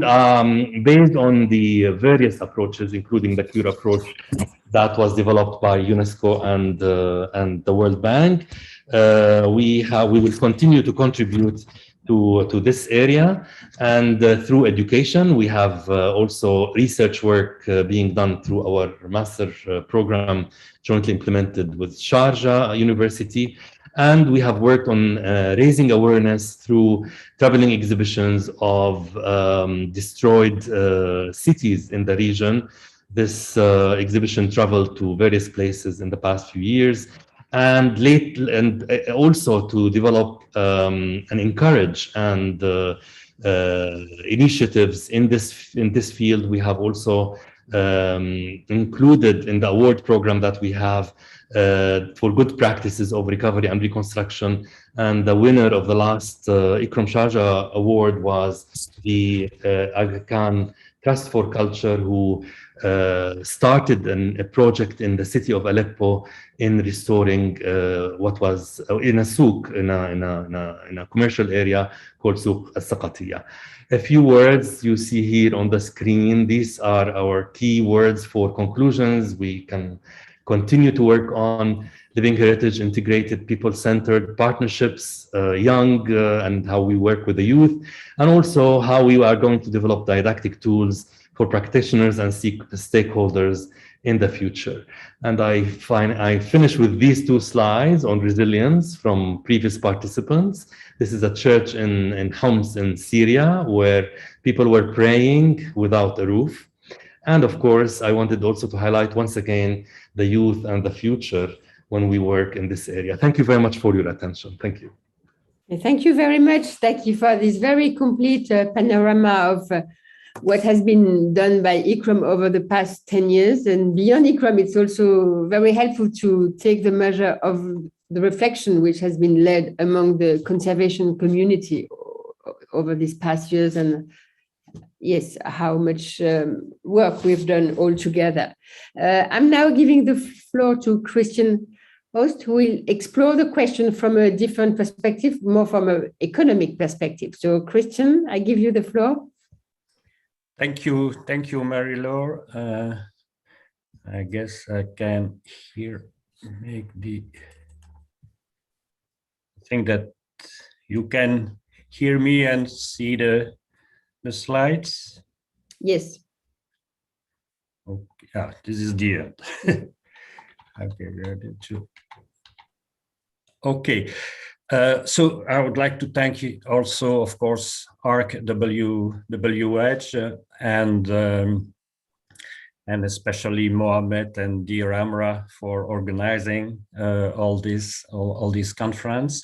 As you see, my topic will be based, of course, on heritage economics and reconstruction economics, because this is I would say my duty, and I will maybe bring also a positive maybe perspective on that, speaking about opportunities in recoveries, innovation, and creativity. So what I would like maybe just to present in a nutshell is that from an economics perspective, we can say that the reconstruction, and especially, of course, post-war and disaster reconstruction, can be a sort of opportunity to enhance the sustainable development goals that we want all to achieve, meaning that beyond the cultural values, we have also these other pillars of sustainable development as developed in the UNESCO Global Report, and that economics is just one part of that holistic approach. To be very pragmatic, the reconstruction economics applied to the heritage and to the world heritage to me is seen as bringing you clues for making such process more feasible, more efficient. What does that mean? These may sound as economic, maybe jargon, but it's making the best use of the heritage as a driver for development, and the best use in allocating resources to provide cultural values, but also the different sustainable way. I would like to remind, just maybe in 2 slides here, some basic maybe principles there that heritage economists now use for a long time, and especially this definition about the heritage seen as a capital, as a cultural capital, in a way that David Crosby, so the renowned cultural economist, developed in 2001, telling that this seen as a cultural capital, the heritage basically is able to achieve a lot of outcomes and a lot of goals, and providing a flow of products and services that enter the final consumption of many stakeholders, as you see, on-site, off-site, and directly, indirectly. So there is a lot of literature written on that. And basically what the literature, to really summarize that in a nutshell, is to track 4 different kind of outcomes from the reconstruction. The first one is about the use and what we call the marketable values. For example, the occupation and the functional service provided by heritage buildings, the enjoyment and satisfaction experienced by visitors to visit there. We get all these non-marketable, what we cultural economists call the non-use values, which are rather maybe more complex to describe, is related to the symbolic values and the cultural values, the more qualitative part of monument building and heritage. And as you know, there is a lot of literature there devoted to measure these non-use values through the willingness to pay and through the financial vehicle these days, like crowdfunding and different ways to capture these non-use values. Number 3, all these externalities, it's important there to focus about the heritage and the World Heritage as a public economic good, not a public property, but a public economic good, which means that it has impact on many, many stakeholders, and that a strict market approach cannot cope with the complexity and the holistic dimension of that. So we get positive externalities, we get negative externalities. In a nutshell, dealing to that is for the reconstruction to be aware about the impact of any reconstructions on the community, on the society as a whole, and to take at some indicators in order to prevent any negative externalities and to achieve, so again, the sustainability and sustainable goals. And of course, number 4, the reconstruction works themselves, as we all know, have a lot of impact also in terms of social and economic aspect, in terms of skills, in terms of capacity buildings, creating new jobs, and there are a lot of things also to describe there. What I would like to suggest is to present 3 clues, maybe, to better understand heritage reconstruction, looking at one of a broader approach, I would say, that we economists use these days in a post-COVID and a post-pandemic recovery, which is very a global phenomenon, but also that will have long-lasting impact. And this is taking into consideration the fact that history and economic history has provided a lot of reconstruction stages and cycles like that, especially after post-war and World War in time. And these are these cyclical movement or the waves of, going up and going down that has been developed by many scholars in the beginning of the 19th century, but among them by Joseph Schumpeter, that you may all know, has provided this principle of innovation as being one of the drivers.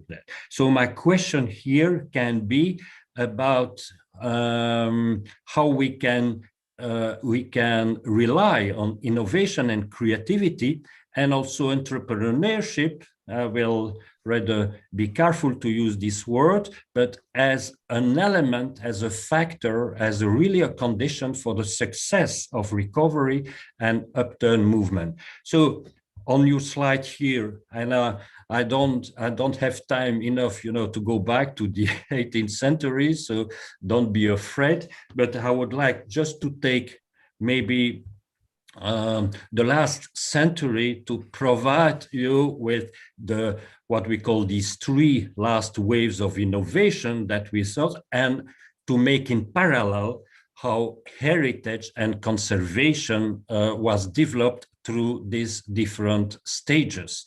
And it is clear that the fact that the convention was signed in 1972, that conservation basically was a post-war phenomenon after 1945, and that the emphasis on sustainability today and United Nations goals and intangible is clearly related to long-term phenomenon, long-wave phenomenon that are not just economic, but that's also social and cultural.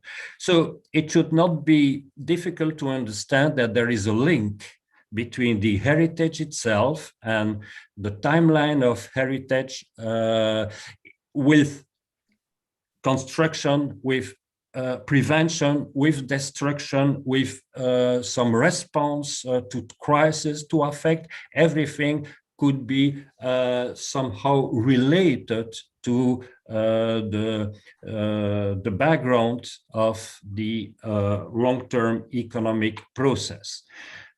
I would like to maybe to suggest you three different clues that could explain this parallel that we can draw between the world heritage, the evolution of conservation, or the conservation field, and this need for recovery and these challenges that we face today, looking at the pandemic as another major upturn movement in probably the economic life for 20, 30 or 40 years to come. And the number one is, of course, about sustainability, and in particular, what I call circular economy. I would suggest you, if you are interested in that, to look at the cloud of the European project Horizon 2020 CLIC, which was devoted to cultural heritage and in a circular economy, and how to look at the outcomes provided by conservation and by construction of the heritage in terms of a circular economy. In other words, in terms of an opportunity to make the economy more sustainable and to make the economy more circular. These imply the reconstruction works and the reuse of material, recycling, waste disposal, energy that we all know, but that implies also important question in terms of the adaptive reuse and in terms of the use values of the building that are being reconstructed, so that they respond also to the needs of the community. And also the circular outcomes are related to cultural values themselves, because if we think about, what is about conservation, and the heritage is basically about transmitting that to further generation. So there is a circular process itself in the transmission of cultural heritage. So this vision may help maybe to define indicators about circularity of these values. And I would like just to suggest for further comments or information to go on this CLICK project.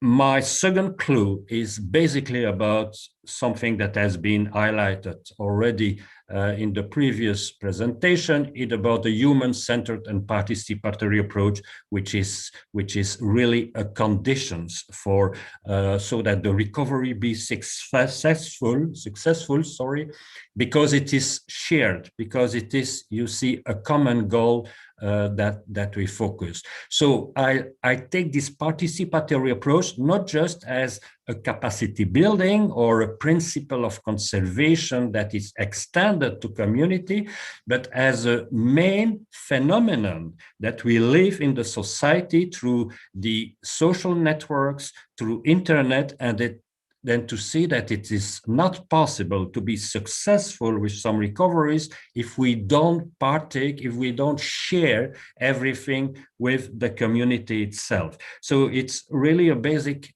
condition that, by the way, was highlighted in the historic urban landscape approach by UNESCO, and to have both this bottom-up expertise approach mixed and merged with a bottom-up approach from the community. By the way, in the CLICK project, European project, we took 4 pilot studies where we conducted this participatory approach and the historic urban landscape approach by making some workshop questionnaire and asking different questions that you may have a sort of summary here on the slide. And again, I suggest that you look at yourself to have some, if you want some information to that. It's different for me to summarize that in just a few minutes. So I'd like to go to the third and the last clues. It's about all the new innovative tools that we can face. So innovation and creativity is, to me, really a key word. It's not innovation in terms of creating new things or creating new values, but it's innovation seen as a new process, a new mindset of dealing, you see, with with conservation and with the principle that we, of course, need to maintain and to protect. 2 examples of these new financial and management tools. There is a lot of literature these days about very innovative financial vehicles. The World Heritage, of course, is lucky enough to get some public, non-governmental, sometimes not for everything, financial tools, but you may think that major reconstruction project has a need and a huge need of resources. And we have no hybrid models that goes beyond just governmental action or private market. We go from PPPs, you see, to public, private, and people partnership. And we have these hybrid models that could collect and could manage some financial challenges more easily. Also a trade-off between what is the market profit of the first sphere of financing and the social impact benefit. It's truly important to make this kind of trade-off. Another example is about, this is my last example, about decision-making tools, and basically about clearly identifying the chain value of conservation, what in reconstruction, what kind of new use values or the non-use values as the externalities are taken into consideration.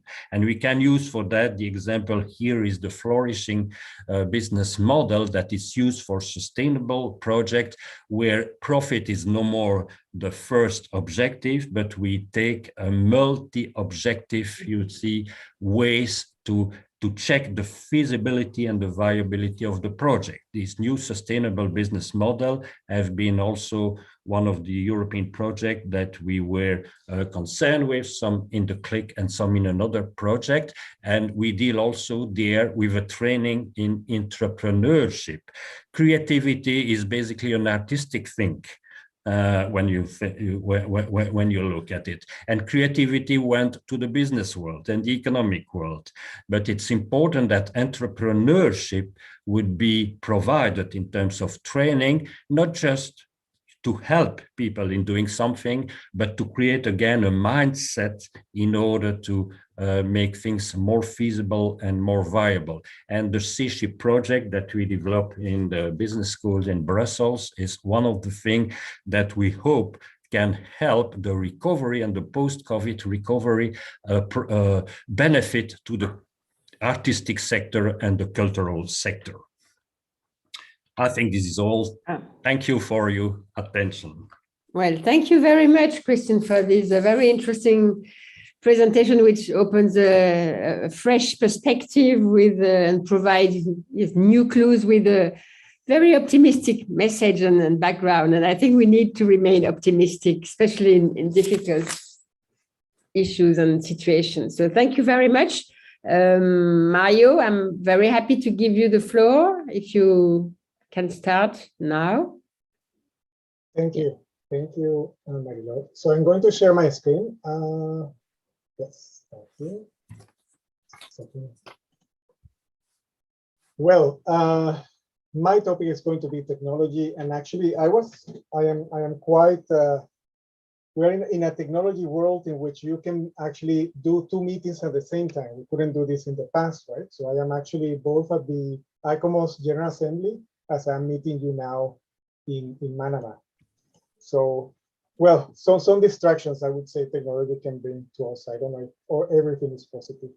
Well, I would like to thank, all our friends from the Arab Regional Center for World Heritage, in particular this opportunity to share some of my doubts.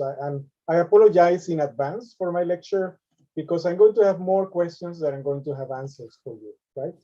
Because the use of digital technologies in support of post-trauma recovery of communities is actually an emerging field of research. In particular, I would like to thank Ambra and Mohammed for giving me this opportunity, and I'm so happy to share this panel with so many friends from many different geographies, and that we have collaborated strongly in the past. Christian from the Raymond Leonard Center, Saki, also sharing the panel with me. I'm very happy. Anyway, so I think that there is no introduction to ICOMOS, so I'm basically going to skip this slide. We have basically Marilou and myself representing ICOMOS in this event, so this is really important. Although for this particular topic, I would ask your forgiveness because I'm going to change my head. I'm going to be more a researcher than rather the Secretary General of ICOMOS. So just to introduce you a little bit about where I'm coming from, we have a lab at Carleton University called the Carleton Immersive Media Studio. And in this lab, we have many emerging professionals and consolidated faculty. And we have been working in different projects across the world. So this is our portfolio for the last 10 years. And we had the opportunity to work actually in Bahrain, so in Manama some years ago. We have basically 5 streams of research. One is digitalization of sites, of heritage sites. The other one is using building information systems to collect information and attributes about sites to make decisions. We have an area of simulating, and simulating means, looking at the performance and the structural integrity and other aspects relevant to heritage. We also work in digital assisted fabrication for repair of heritage assets. And finally, we also work in the digitally assisted storytelling. And this provides you an overview of the capacity that I provide to the table in this particular moment. Well, without doubt, of course, World Heritage is under siege, amalgamate conflicts as we are discussing now, but we also have climate change, development, neglect, and disasters. The current pandemic has, and the accompanying lockdowns have had an unprecedented impact. Already, Shadia was talking about this in her presentation. And we have had many sites, closed throughout the lockdown that are now gradually being opened to the public. If we look a little bit at the communities and the relationship with the World Heritage Convention, and I thought this is important to bring to the stage, this phrase of the Article 5 of the UNESCO 1972 Convention says that each state party should endeavor to adopt a general policy which aims to give the cultural and natural heritage a function in the life of the community and to integrate the protection of that heritage into comprehensive planning programs. So I think that here we see the importance of community. Now, some of the key issues that I want to bring to you in the table today is that there is good technology to do risk preparedness, conservation planning, tourism management, and monitoring of sites using remote sensing, advanced information systems, inventory platforms, and condition assessments. IT offers new approaches to integrate layers of data and permit site managers to make more informed decisions. It's also important to signal that how can these technologies be effectively adopted to assist the stakeholders affected by a traumatic destruction of heritage, particularly for recovery and reconstruction. And as I said, this is a growing issue. Now, also to bring to the table, what are the ethical aspects and the variables that should be considered in assessing the impact of technology adoption for the protection of cultural heritage? Because in many cases, we're seeing an increase, kind of technology appropriation. So digital colonialism, because we can record data from sites and then we can exploit it to our convenience. Or actually, are we actually really contributing to this recovery and reconstruction to the site? Then the level commitment requires both locally and globally affordability, long-term deployment, and the stakeholders' responsibilities in terms of technology is also very important. We need to ensure the quality, proper characterization, and provenance of information collected, and an ethical commitment to privacy is of most importance. This demonstrates not only respect for community, but also an adequate presentation of the site. Technology by itself does not offer much, it's how it is used. So we see some key resources that we can kind of adopt ourselves. We have the International Principles of Virtual Archaeology from Seville, adopted by ICOMOS in 2017.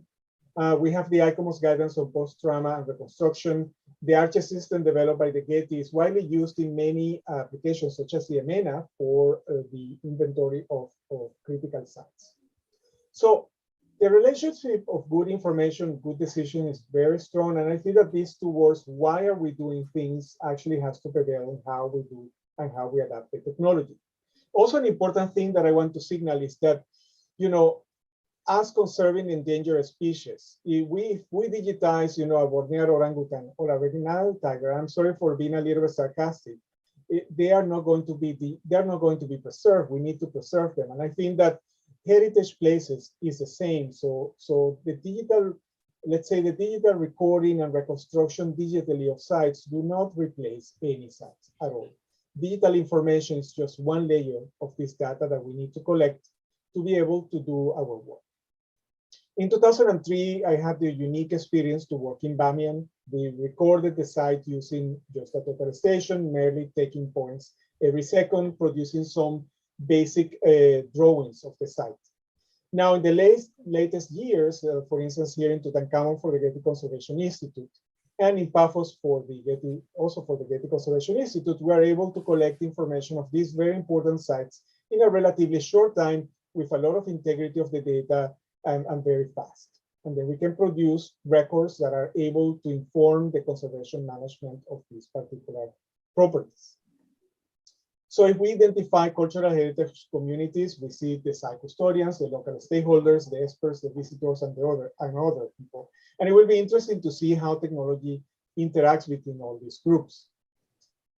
Coming from Arstein, he says that community participation, you have basically three types. Conservative participation, local communities have no role. Induced participation, more voice to their opinions, but no real decision making. And finally, what we're looking at is spontaneous participation, self-motivation, power to make decisions, and control the process of development in early stages and develop trust.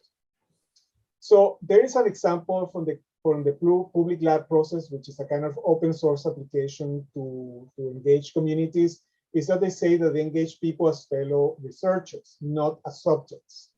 The complex consumer technologies with simple hacks can be reimagined to be instruments of data collection. We can also build in social engagement and accountability by using technology. We can create collaborative workflows and also use open source to encourage the adaptation and reuse to ensure a safe space for people to collaborate, create and build local modified tools, which can be adopted for grassroots investigations in diverse communities. Now, if we look closely at digital technologies, and I'm sorry, I only have 50 minutes, so I'm going really speedy on my presentation, is that, so the role of technologies, we have, the adoption of digital technologies offers, many aspects. Digital technology might amplify the capacity to collect and preserve information about heritage sites, but adopting digital technologies too should consider the collective view of the stakeholders, the typology, extent, and nature of the site, the amount of digital material available, give access to visitors, offer universal access to people that we probably neglected in the past. But we also need to have good digital infrastructure available locally and the skilled labor availability to be able to use these technologies. With COVID, we have seen, a lot of collaboration meetings. We have organized in ICOMOS over 50 webinars in different aspects.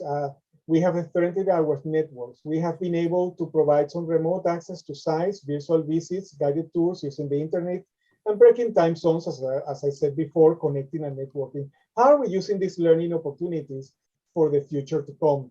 For example, I have been giving about 4 courses to the Welfare Association in Jerusalem, and this summer I have trained about 80 Palestinian experts, Palestinian students in digital technologies using connecting from Canada. So how can we see this new paradigm of how we're going to provide capacity in the future? Now, if we look at digital media, we have low interactivity when we use technology, and we have higher interactivity, such as mixed reality. And then in the low interactivity, we have a PDS document, an AutoCAD drawing, and other things. In the digital tools, we have tools to acquire data, such as digital cameras, drones, scanners, etc. And then for visualization, we have Google Cardboards, Oculus Go, Oculus Quest, and many other devices that I have forgot to list here. So for the digital tools, I was recently in Vienna, and I was giving a training course in Belgium, and I have this suitcase. In this suitcase, I had a laser scanner, an iPad with a LiDAR, a digital camera, a small drone, which I couldn't fly because in Austria, you cannot fly now small, even if they're very, very small. In Canada, we can do it. I have a panoramic camera. So with this little thing, this little suitcase, we're able to collect information of these particular sites. This is an example of actually one of the training courses for the Welfare Association. And here you can see how we were training students on how to take photographs. And this student take this photograph of the Al-Hansa Mosque as it was damaged by the police. And you can see how photography captures, and the way that we express photography can be a very powerful tool in process of issues. Now, of course, with laser scan data, we can collect 3-dimensional point clouds, and from these 3-dimensional point clouds, we can make reconstructions, etc. Very advanced. We can now use drones to map sites. I have a colleague in Beirut that immediately after the bomb explosion, Joe Calas, who is an emerging professional, was able to be recording systematically the sites that were affected in the city.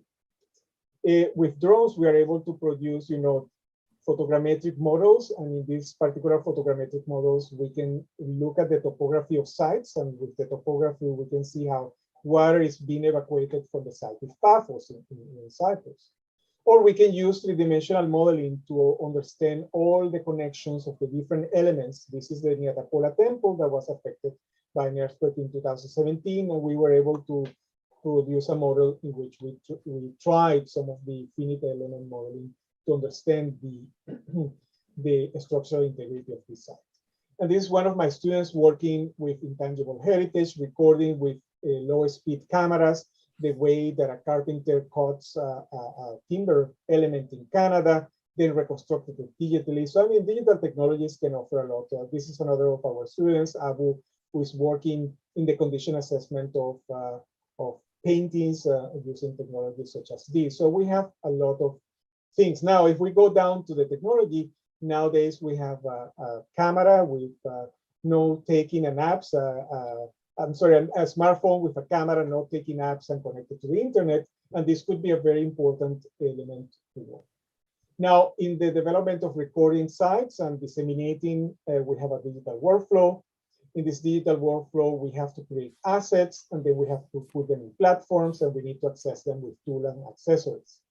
The type of platforms that we have are range from reports or to augmented reality, websites, social media, virtual reality applications. Some of the virtual tour platforms allow us to navigate throughout sites and understanding their values using this type of technologies. I discovered this virtual reality project for healing is the Australian Mogomber VR project. I invite you to look at their website because they are reconstructing a virtual environment given the Mogomber school system in Australia, working very closely with the indigenous communities to reconstruct this very painful process in their history. Then we have augmented reality applications in which we merge the reality with what is happening. So mixed reality can offer opportunities to see what was there after the destruction, etc. This is some of the applications we have been developing in our lab for that. We have these new, kind of devices called the HoloLenses, in which we can merge the reality with the virtual. For instance, the lady on the right is looking at a painting that has been fully restored digitally, while she's looking at the painting in its actual state of conservation. We have very advanced information systems. I already mentioned Arches is a system that is widely used now, in particular for the EMENA project, which has been collaborating with many of you. But sustainability of technology, well, of course, now we are able to connect. I don't need to travel to Manama to be able to talk to you. So this has a substantial amount of reducing that physical meetings and the associated travel.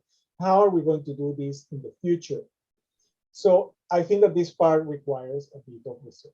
Now, we have some emerging technologies. We have community digital mapping tools. We have digital data to understand the well-being of the stakeholders in World Heritage sites. We have machine learning applications. We have new portable devices to collect information. We have mixed reality and digital twins. This, for example, is an iPad Pro, which is has a LiDAR sensor in which we can collect three-dimensional data. It's not the best yet, but it's going there, and it's very interesting where it's going. This is the public lab that I was mentioning. This is a website in which people can map their communities themselves. They can start a project, etc. We have the research of Sarah Williams from MIT, where she's using data such as mobile phone, transportation and networks, etc., to understand the complexity of cities. And in particular, this example from Carmelo Ignacolo from MIT, where we see how he has used data from Airbnb, TripAdvisor, and other geographic data to understand the movement of people in Venice. So by using machine learning and algorithms to detect the number of people in the sites. So I think that these are kind of things that really offer a lot in technology. Mario, sorry to interrupt. Just I'm looking at the time and we are a little behind. Yeah, I'm finishing okay. Soon. And then we have digital twins. This is a project that we are doing now in Canada. Imagine it's Digital Canada. We have the happiness index, which has been developed by this Planet Happiness, which is a system in which we can develop and understand the impact of particular visitors to World Heritage sites. And finally, I would just want to talk about ethics in heritage recording. Who owns the information? Who keeps and transmits the information? How can the heritage recording process be transparent? Do we need to share technology and collaborate to make it more affordable? Do we need to commit to provide training? Do we need to share our knowledge? So if we look at the ICOMOS and Canadian Association for Heritage Professional Ethical Commitments, we see that we have 6 parts. So we have to use technology in an ethical conduct as experts. We have to provide best practices. We have to respect cultural heritage, public and the communities. We have to respect our fellow heritage information systems, and we need to have the required qualifications. So to conclude, I would say that the application of information technologies for recording and visualization, in particular in this aspect of post-trauma and reconciliation, requires still a lot of research.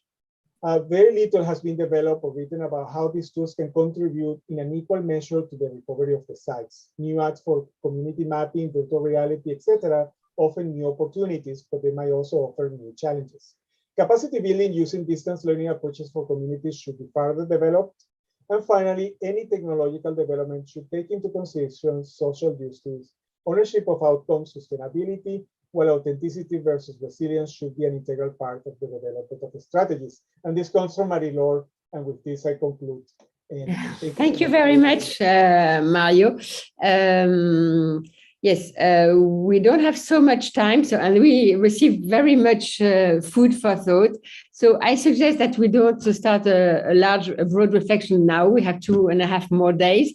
I would just like to ask Joe King. Joe, if you are with us, if you could share with us some reflections. You know, Joe, as a unit director, partnership and communication at ICRON, with a very broad experience of cultural heritage conservation and of World Heritage in particular.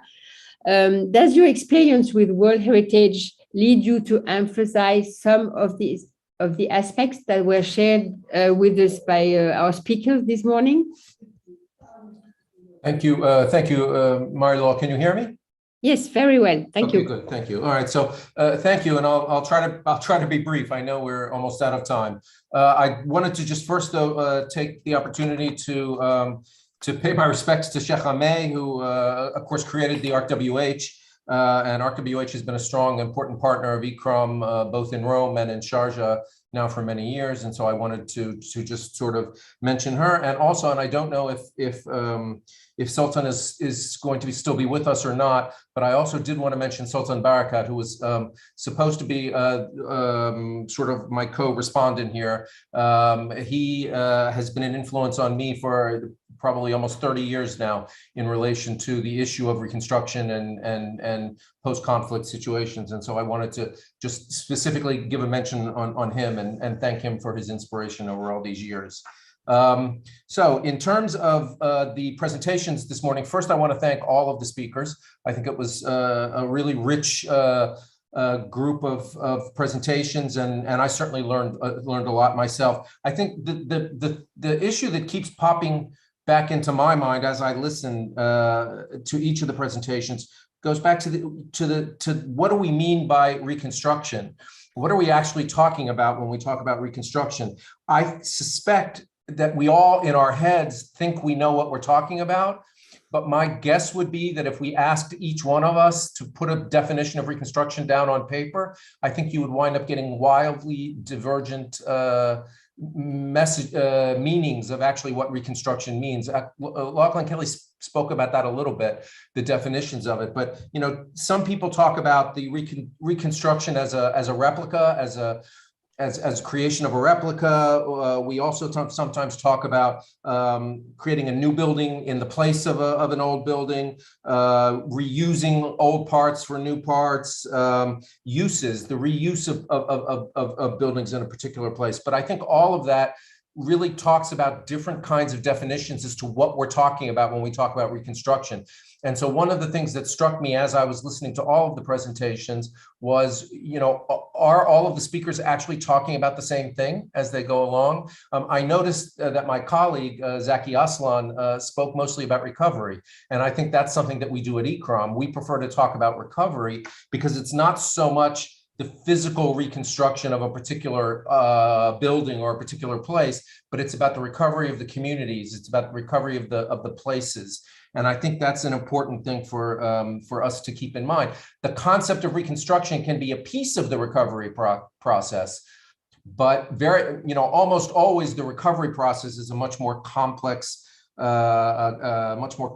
issue. Now, when we move to the issue of World Heritage, I think then it becomes even a little bit more complex. And Amra, in her original presentation, actually, gave us the definition from the operational guidelines and talked about, complete detailed documentation and exceptional circumstances. And I think that's a question that we have to ask ourselves. What is an exceptional circumstance?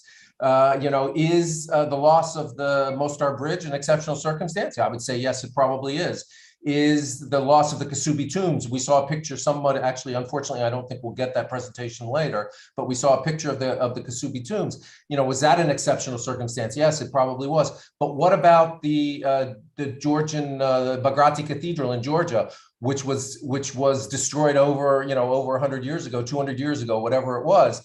Is that an exceptional circumstance? We need to think about that. And then the issue of detailed documentation. And we just had a great presentation from my good friend Mario Santana on what do we mean by documentation and the various aspects that go into that. But I'm happy to say that he pointed out, I think very clearly when he showed the pictures of the animals, that documentation is not reconstruction, or it is not preservation of the object itself. It is merely a documentation of the object itself. And I think we have to think about that. We can make all the wonderful 3D virtual reality, mixed reality, whatever it is, but are we actually preserving the item?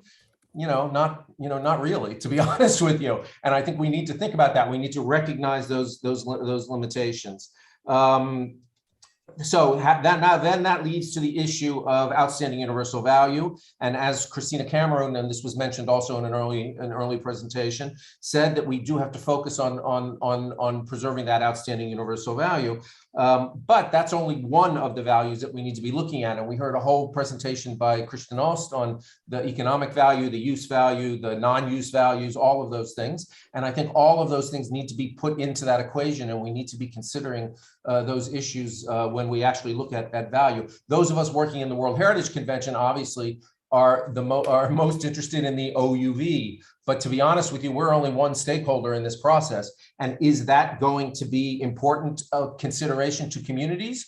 Or are they going to be thinking about completely other values that are associated with their own heritage? And I think that was brought out in that presentation on the economic values. But we need to look at that, and we need to understand that consideration. And this brings me now just to maybe the last point that I really want to make, and that is, there's been a lot of talk in these presentations on people-centered approaches, on human-centered approaches. Different words have been used on this, and we keep talking about the need to involve communities. And I just want to emphasize here that I'm 1,000% in agreement on that. I mean, I wrote my first paper at ECROM in 1991 on participatory approach, citizen participation in the heritage process.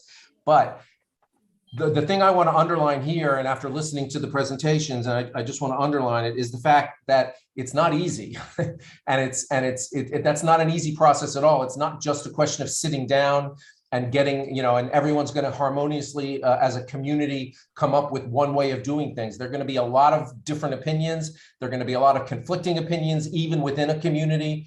And I think we have to recognize that when we go to people-centered approaches or community-based approaches, that it's not going to be easier for us to find the solution. It's actually going to be harder for us to find the solution, because actually we're going to have to reconcile all of the various stakeholders, be they community, be they professionals like ourselves, be they businesses or tourism operators or whoever it is. So the important thing in here is that we have to go in recognizing that a people-centered approach is going to be a harder approach, not an easier approach, but it is the only approach that's ultimately going to give us what I would call a lasting a lasting solution, a lasting solution that everyone can feel like they're a part of it and can feel like it's moving, you know, that it's moving in the right direction and that they've had a voice in it.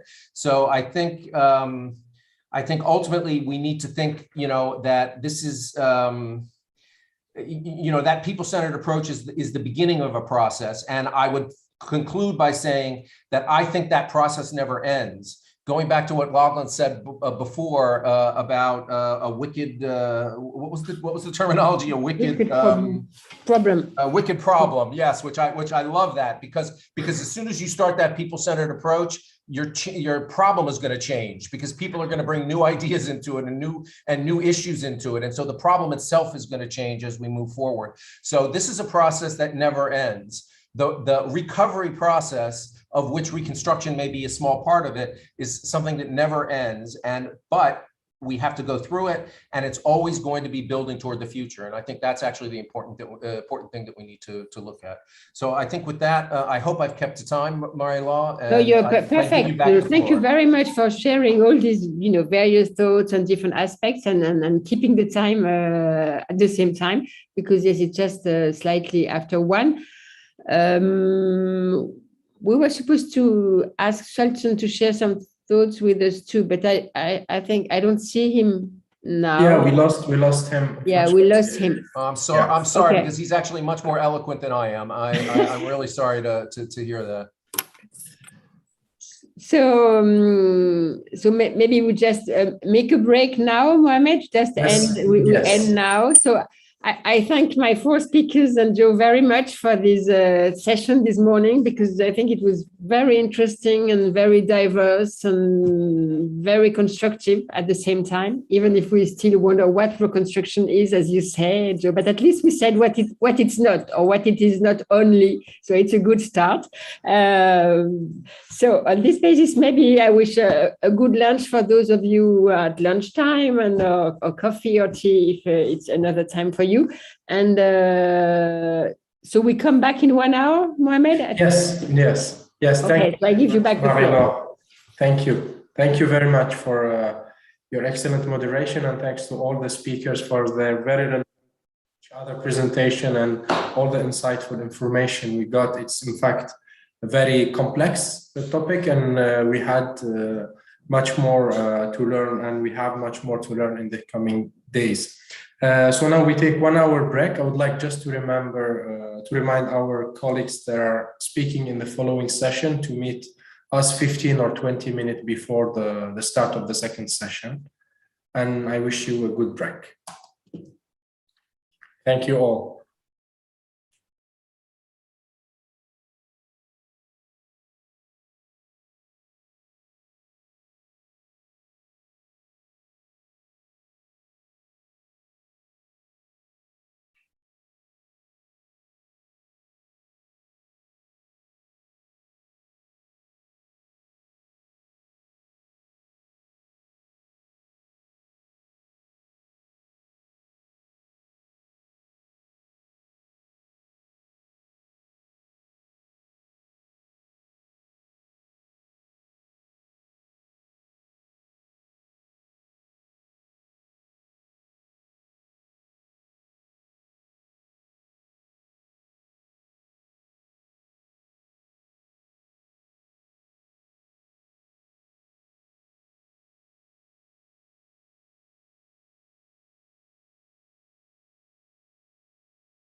Good afternoon. Hello, good afternoon. Hello. Hello. Hello. Hello. Hi. Hi.